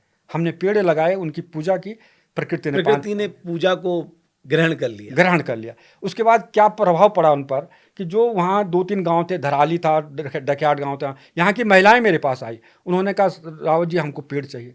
जो लोग पेड़ काटने की बात करते थे वो आज लगाने की बात करने लगे। मैंने कहा क्या करोगे? बोले हम पेड़ लगाते हैं, हमको पेड़ दिला। चमत्कार को नमस्कार कहते हैं। हाँ, नमस्कार करने लगे। उसके बाद मैंने कहा मेरे पास पेड़ तो नहीं है, मैं डीएफओ साहब से मांगू। तो मैंने डीएफओ साहब को कहा, उसमें फ़ोन का भी रिवाज नहीं था, तो वहाँ पर एक पोस्ट ऑफिस था, वहाँ से मैंने फ़ोन मिला। मैंने कहा साहब पेड़ चाहिए। बोले क्या? मैंने कहा सारी सड़क टूट गई थी, तो गाड़ी का आना सवाल नहीं था, पैदल रास्ता था। डीएफओ साहब पैदल आए, मैंने सारी महिलाओं को बुलाया, उनकी बात करवाई। डीएफओ साहब ने कहा नहीं, मैं गड्ढे भी खुदवा दूंगा, पेड़ भी दे दूंगा, तुम्हें एक काम करना है, तुम्हें केवल पेड़ बचाना है। तो महिलाएं इतनी उत्साहित थी, उन्होंने कहा हमको पैसा नहीं चाहिए, हम गड्ढे भी अपना आप खुदाते, आप केवल हमको पेड़ दे दीजिए, बस हम अपना बचाते। आज आप जाएंगे वहाँ पर इतना खूबसूरत जंगल, डकियाट गांव का आप देखेंगे, उधर देखेंगे तो उनका पहले से ही बड़ा जंगल था, खूबसूरत जंगल था, लेकिन ये पेड़ बचाने का भाव उनके अंदर आया। तो ये केवल और देखिए ये माउथ पब्लिसिटी बहुत तेजी से बढ़ती है चारों तरफ। जी, लोगों तक मैसेज जाता है। तो ये प्रकृति का एक चमत्कार मैंने कई बार देखे इस तरह के कार्यक्रम हुए थे। आप देखिए ना, आप शादियों में जाते हैं, वहाँ जो मैती आंदोलन का जो मुख्य उद्देश्य है कि भाई बेटी ससुराल जाने से पहले मायके में पेड़ लगा के जाए, उसका संरक्षण करे। अभी आपने कितना अंतर देखा पहले के विवाह में, पाणिग्रह संस्कारों में, अब की शादियों में कितना बड़ा अंतर आ गया? काफ़ी अंतर आ गया। अब ये 1 डे शादियाँ चल रही हैं, और 1 डे शादियों में लोगों के पास या तो फुर्सत नहीं है, दूसरा क्या है कि सारे वेडिंग पॉइंटों पर शादियाँ हो रही हैं, वहाँ पेड़ लगाने की जगह नहीं है। तो हमने इसमें भी बदलाव किया। हमने कहा आप पेड़ लगाएं, कोई ज़रूरी नहीं कि आप शादी के दिन लगाएं, आप 4 दिन बाद जाएं घर में, उसके पहले भी लगा सकते हैं, लेकिन शादी की यादगार में एक पेड़ लगाइए। और एक पेड़ लगाएंगे आप, तुम्हारे 16 संस्कारों में सबसे महत्वपूर्ण संस्कार है आपने एक पेड़ लगाए। मैं उनको समझाता हूँ कि आप एक आदमी को 22 पेड़ों की ज़रूरत पड़ती है पूरे जीवन भर, और 500 से 600 लीटर ऑक्सीजन की ज़रूरत पड़ती पर डे। आप धरती को क्या दे रहे हैं? क्या आप अपने कभी लगाए? अपने एक पेड़ लगाएंगे। आप शादी पर एक पेड़ लगाते हैं, वो पेड़ आप केवल शादी की यादगार में नहीं है, बल्कि वो पेड़ इसलिए भी लगा रहे हैं कि शादी के बाद हर कोई चाहता है कि हमारे बच्चे हों, चाहे लड़का हो या लड़की हो, आज सब बराबर है। और जब बच्चा पैदा होने वाला होता है तो तब माँ बाप भी स्वप्न देखते हैं, पिता भी कहते हैं कि मेरा बच्चा पैदा होगा, उसके लिए मैं स्कूल में पढ़ाऊँगा, उसके लिए गाड़ी चाहिए, उसका बैंक बैलेंस। माँ भी कहती है कि मेरे को क्या चाहिए, उसके लिए पालना चाहिए, उसके लिए कपड़े बना के रखती है। लेकिन कितने माँ बाप ऐसे हैं जिन्होंने उस बच्चे के लिए उसकी जो सबसे पहली आवश्यकता है, जो सबसे बड़ा उपहार है, उसकी कभी बात की हो? वो बात क्या है? बच्चे को पैदा होती है, उसके फेफड़ों के लिए ऑक्सीजन चाहिए। सबसे बड़ा उपहार उसका ऑक्सीजन है। कितने माँ बाप उस उपहार के लिए तैयारी करते हैं? शादी पर लगाया गया जो पेड़ है वो आने वाले उस बच्चे के लिए ऑक्सीजन की एक बहुत बड़ा उपहार है। उसको आयातित ऑक्सीजन नहीं लेना पड़ेगा, उसके लिए हमने एक पेड़ लगाया है। ये भाव है इसके अंदर। वो पेड़ बड़ा होता है, शादी पर लगाया गया पेड़ बड़ा होता है, उस पर फल होते हैं। उसके बच्चे जब लौट करके, लड़की के बच्चे जब ननिहाल आएंगे तो अपने माँ बाप की शादी के पेड़ के फल खाएंगे, तो उनके अंदर भी एक भाव पैदा होगा कि हम अपनी माँ बाप की शादी के लगाए के पेड़ फल खा रहे हैं, कल हमारी भी शादी होगी, हम एक पेड़ लगाएंगे। प्रकृति और संस्कृति दोनों को जोड़ करके हमने काम किया। हमने उसमें जूता चुराना बंद किया। जूता चुरा करके पैसा लेते हैं लोग, आज 5,000 10,000 एक शौक बन गया है। हमने कहा नहीं, ये चोर संस्कृति, इससे बंद कीजिए। हमने कहा पेड़ लगा करके पैसा लीजिए, और पेड़ लगाने से जो भी पैसा दूल्हे से उन लड़कियों को मिलता है, वो लड़कियां उस पैसे को जमा करती हैं। उस जमा करके उस पैसों से अपने गांव की गरीब लड़कियों की सहायता करती हैं, जो बहुत गरीब लड़की है, किसी के पास चप्पल नहीं है, किसी के पास स्वेटर नहीं है, किसी के पास कुछ नहीं है। गांव की सफाई करनी है, नौले की सफाई करनी है, स्कूल में टीचर नहीं है, ये लड़कियां जो उस पैसे से मिलती हैं उसको खाती नहीं हैं, बल्कि उसको अपनी गरीब बेटियों को आगे बढ़ाने, अपनी गरीब बहनों को आगे बढ़ाने में सहायता कर रही हैं। गांव के लिए दवाई रख लेती हैं, इस तरह का काम कर रही हैं। इधर एक एक पेड़ लग रहा है, गांव का पर्यावरण बन रहा है, सारी लड़कियां एक साथ मिल करके कार्यक्रम कर रही हैं, तो एक समरसता पैदा हो रही है। मेरी आमा अब नहीं रही इस दुनिया में, लेकिन वो जो पेड़ लगा गई उसके फल हम आज खा रहे हैं। ये तो हमारे सामने सबसे बड़ा उदाहरण है। बिल्कुल सर। जो आज हम पेड़ लगाएंगे वो हमारे आने वाली जनरेशन को फायदा बिल्कुल पहुंचाएगा। खाएंगे सर। तो ये तो एक शानदार चेन बन सकती है, मतलब एक मैसेज हो सकता है वर्ल्ड वाइड कि अगर आपको ग्लोबल वार्मिंग से लड़ना है तो जो आपके रिचुअल्स हैं, जो आप, चाहे वो नामकरण संस्कार हो, चाहे वो जन्मदिन हो, चाहे वो शादी हो, पाणी के संस्कार हो, या कोई चला गया आपके जीवन से उसकी याद में हो, आप सबसे बढ़िया काम कर सकते हैं, वृक्षारोपण कर सकते हैं। दूसरी सबसे बड़ी बात इसमें यह है, कौन सा धर्म ऐसा है जिसमें पेड़ लगाने की बात नहीं की गई? हर धर्म में पेड़ को सम्मान दिया गया है। कौन सा धर्म ऐसा है जिसमें शादी ना होती हो? तो ये तो एक ग्लोबल है, ये किसी विशेष धर्म का नहीं कि हिंदू का है तो ये शादी पर यही पेड़ लगाएगा। इसमें तो कोई भी लगा सकता है। आज हम 10 लाख से अधिक शादियों पर पेड़ लगा चुके हैं। लोगों ने हमसे भी आगे बढ़ करके काम किया, कार्ड में छापना शुरू कर दिया। ये बहुत अच्छी बात है कि इस तरह से अगर हम इस संस्कारों को लेकर के आगे चलते हैं तो पृथ्वी पर पेड़ लगाने की जरूरत नहीं। आज वृक्षारोपण के नाम पर हम इतना रुपया पैसा खर्च कर रहे हैं। पृथ्वी तो स्वयं जननी है, आप पृथ्वी को छेड़छाड़ मत कीजिए, अपने आप वहाँ जंगल खड़ा हो जाएगा। लेकिन तब वहाँ जंगल खड़ा नहीं होता है जब हमारे हस्तक्षेप होता है, मानवीय हस्तक्षेप होता है, तब वहाँ से पेड़ पौधे बर्बाद हो जाते हैं।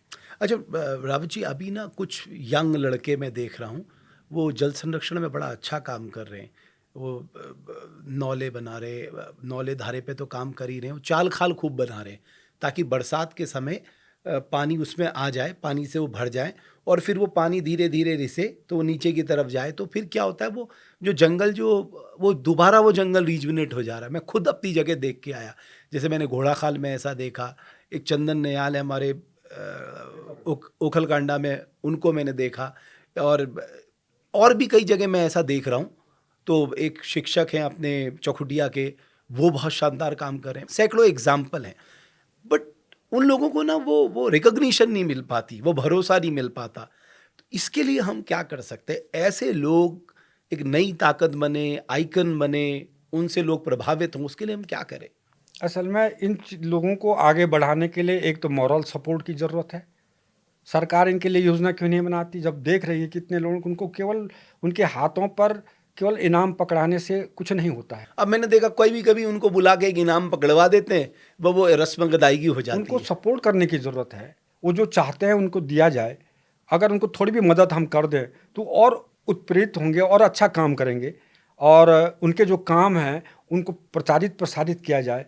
अब वो ये आप जो चौखटिया का लड़का बोला है, वो पहले जंगलों की आग पर बड़ा काम करता था, उसने पदयात्राएं वहाँ तक की, वहाँ तक मनोज सती है कि लड़का, वो लंगासू में, उसने वो अपने पूरे पहाड़ के ऊपर जो है पूरा जंगल खड़ा किया, आग लगी तो फिर उसने वहाँ कई बार पेड़ लगा दिए। वो शंकर की बात कर रहे जो पूरा पैदल पार्लियामेंट तक गया, तो दिल्ली तक गया है ना। उधर नयाल भी काम कर रहा है, चाल खाल बना करके उस कर रहा है। तो इस तरह के बहुत सारे हैं, दर्जनों हैं। सजदानंद भारती ने सबसे पहले चाल खाल बनाना शुरू किया था, बिल्कुल भगीरथ के नाम से भी परिचित है। ऐसे बहुत सारे लोग हैं, इनको प्रेरित करने की ज़रूरत है। इनको केवल हम स्टेज में ला करके सम्मानित न करें, हम जरूर है सम्मान उनका एक होना चाहिए, लेकिन वो जो उनके जो ऊर्जा है, उस ऊर्जा के लिए हमें उनके पीछे खड़ा रहना पड़ेगा। वो क्या चाहते हैं? वो पेड़ लगाना चाहते हैं, उनको पेड़ दीजिए आप।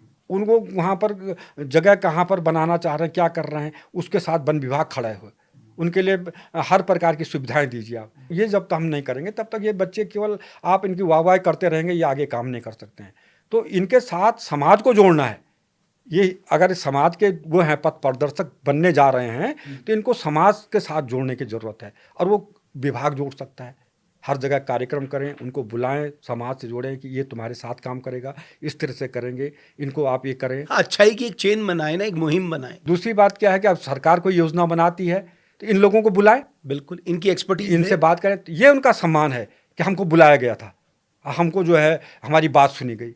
तो ये लोग ये अपने वास्तविक अपने जो अनुभव हैं उनको देंगे उसमें। तो उस अनुभवों का अगर उस योजना में अगर कहीं वो किया गया, समावेश किया गया, तो वो योजना मजबूत बनेगी। तो इस तरह से इन लोगों को हम लोग प्रेरित करें। और ये जो काम कर रहे हैं, कई क्या है काम कर रहे हैं, लेकिन उसका रिजल्ट क्या है? तो हमारे पास विशेषज्ञ होने चाहिए। हम ऐसी जगह पर चाल खाल बना रहे हैं जहाँ से पानी अंदर, नीचे चट्टान है, पानी अंदर जा ही नहीं सकता है, तो वो चाल खाल बनाना बेकार है। उनको बताएंगे तुम्हें चाल खाल बनाना कहाँ है, किस जगह पर बनाना है। तो जब तक हम उनको ट्रेनिंग नहीं देंगे, जब तक हम उनको इस चीज़ के बारे में नहीं बताएंगे, तो इसके लिए वन विभाग ट्रेनिंग बनाए, कार्यक्रम रखे, उनको बुलाएं, किस तरह से हम जो जंगली जानवरों से बचें, अपनी खेती को कैसे सुरक्षित रखें, अपने आग लगती है तो हम क्या क्या करें, इन लोगों को गाइड बना करके वो आगे बढ़ाएं, तो इनको सम्मान भी मिलेगा। थोड़ा बहुत इनको पैसा दीजिए आप काम करने के लिए। आपको रिकॉग्निशन मिला पद्मश्री के रूप में, तो एक रिकॉग्निशन मिला ना कि आपकी इस मेहनत को। तो मैं आखिर में आपसे एक सवाल ज़रूर जानना चाहूँगा। मैं आपसे 3 उत्तराखंड की चुनौतियों के बारे में जानना चाहूँगा बहुत संक्षेप में, और 3 अवसर क्या है हमारे सामने। 3 चुनौतियाँ तो हमारे पास ये है, हमारी खेती की चुनौती है। पहाड़ में हमें अगर खेती से जुड़ना है, स्वरोजगार करना है, तो हमें ज़मीन चाहिए। तो इसलिए हमें ऐसा भूमि वो बंदोबस्त दिला दीजिए कि गांव के लोगों को उनकी ज़मीन एक जगह पर मिल सके। जब तक हमारे पास ज़मीन एक जगह पर नहीं आएगी, हम नहीं कर सकते, क्योंकि हम जिस तरह से जानवरों से आतंकित हैं, जिस तरह से हमारे पास पानी का संकट पड़ रहा है, हम एक पूरब में मेरा एक खेत बचा है, एक पश्चिम में बचा है, मैं कैसे करूँगा? ये सबसे बड़ा कारण है, और इन कारणों से हम जूझ नहीं पा रहे हैं। दूसरा, हमें जो जंगली जानवरों का जो वो हो रहा है, आतंक है, गांव में किसी गांव में गया, मैं कुमाऊं से लेकर सारे गांव में घूमा, हर जगह एक ही आवाज़ उठी कि साहब हम खेती करें कैसे, बंदर तो हमें कुछ करने नहीं देते, सुअर इतनी ज़्यादा हो गई, हमारे खेतों को नुकसान पहुंचा रहे हैं। तो ये सबसे बड़ी चुनौती, एक तो जानवर भी है, और तीसरी चुनौती जो है, ये जो हमारे वीड्स हैं, जो हमारे ये खरपतवार जो फैल रहा है पूरे उत्तराखंड में, और चीड़ जो है, इनका प्रबंधन करना बहुत ज़रूरी है। अब आप देखिए पूरा नेशनल पार्क जो है वो लेंटाना से भरा पड़ा है। अब वहाँ हम हाथी की बात कर रहे हैं, वो हाथी उन लेंटाना के झाड़ियों में फंसा हुआ है, ना उसको खाने को मिल रहा है, ना कुछ मिल रहा है, वो लेंटाना भी नहीं खा सकता है। इधर जा रहा तो यहाँ फंस रहा है, इधर जा रहा तो यहाँ, इतना उसका मानसिक रूप से इतना विकृत हो गया है, वो सांस लेने के लिए कहाँ पहुँचा हुआ है, सड़क पर खड़ा हो रखा है। अब वहाँ मनुष्य और उसका जो है संघर्ष चल रहा है। ऐसे ही और जानवरों का भी है। हमने सारे पहाड़ के जंगलों के जो पानी के स्रोत थे, उन स्रोतों को बंद करके अपने लिए ले आए हैं। हमने ये नहीं सोचा कि इन पहाड़ में, इन जंगलों में रहने के जानवरों के लिए भी पानी चाहिए। हम वहाँ पानी की व्यवस्था क्या है, क्यों नहीं हमने उन जंगलों के उन कुछ स्रोतों को वहाँ छोड़ा है? ये सबसे बड़ा संकट है। इसलिए जानवर आज हमारे गाँव में पहुँचे हुए हैं, क्योंकि उनको भी जिंदा रहना है, पानी चाहिए। तो आए दिन गए दिन वो हमसे टक्कर ले रहे हैं, हमसे संकट ले रहे हैं। हमारे लिए अवसर क्या है? अब ये है कि इसके लिए हमें जन सहभागिता बहुत ज़रूरी है। हम देख रहे हैं कि जब तक जन सहभागिता नहीं होगी, मैंने कई बार उठाई, वन विभाग अपनी आग बुझाने के लिए बात करता है, लेकिन वो बड़ी बड़ी मशीनों की बात करता है, बड़े बड़े नए नए आधुनिक यंत्रों की बात करता है। हमने यहाँ खड़ा कर दिया, वहाँ कर दिया, हम वो उस ऊपर से ड्रोन और उसकी बात करता है। इससे पहाड़ की आग बुझने वाली नहीं है, क्योंकि चीड़ के जंगलों में जो आग लगती है, क्राउन फायर लगती है, ऊपर कई मीटर ऊपर तक लपटें आती हैं, आम आदमी उससे बुझा नहीं सकता है। आपके पास बुझाने पास वाला केवल एक फॉरेस्ट गार्ड है, 2-4 फॉरेस्ट गार्ड मिल करके भी आग कितना बुझा सकते हैं? चीड़ के जंगल की आग इतनी खतरनाक होती है, एक छिंता बोलते हैं कौन, अगर वो जलता हुआ नीचे गिर गया तो नीचे से आग शुरू हो जाएगी। आप ऊपर आग बुझा रहे हैं, तब तक नीचे की आग आ गई, आप कहाँ भागेंगे? कितने लोग जल गए? तो ये चुनौती है कि हम चीड़ के जंगलों का वैज्ञानिक प्रबंधन करें, जन सहभागिता लेना बहुत ज़रूरी है। और तीसरा, हम अपने नवयुवकों को गांव से जोड़ने की, जैविक खेती की तरफ जोड़ने की कोशिश करें। जो हमारे पास खेत आएंगे, 2-4 खेतों को हम मिलजुल करके आपस में बांध कर हम करेंगे, एक गांव में मॉडल खड़ा करेंगे, दूसरे गांव में मॉडल खड़ा करेंगे, तो उसके बाद हर कोई जान जाएगा कि हम ऐसा कर सकते हैं। करने की पहल करने की ज़रूरत है, लेकिन हमने उनको केवल योजनाओं की बात करते हैं, वो केवल अखबारों तक आ जाती है और केवल जिलाधिकारी से लेकर कुछ अधिकारियों तक पहुंच जाती है, लेकिन आम जनता तो जानती नहीं कि क्या क्या योजनाएं हैं, उसके क्या बेनिफिट होते हैं, किस तरह से कर सकते हैं। तो ये गांव तक पहुंचाने की ज़रूरत है, और उसके उन लोगों के साथ पहले खड़े होने की ज़रूरत है। जो विभाग काम कर रहा है, उसके लोग उस आदमी के साथ खड़े रहें। क्या जब तक तू अपने हाथ पाँव पे खड़ा नहीं हुआ, तब तक हम तेरे पीछे हैं, तेरे को जो मदद चाहिए हम देंगे।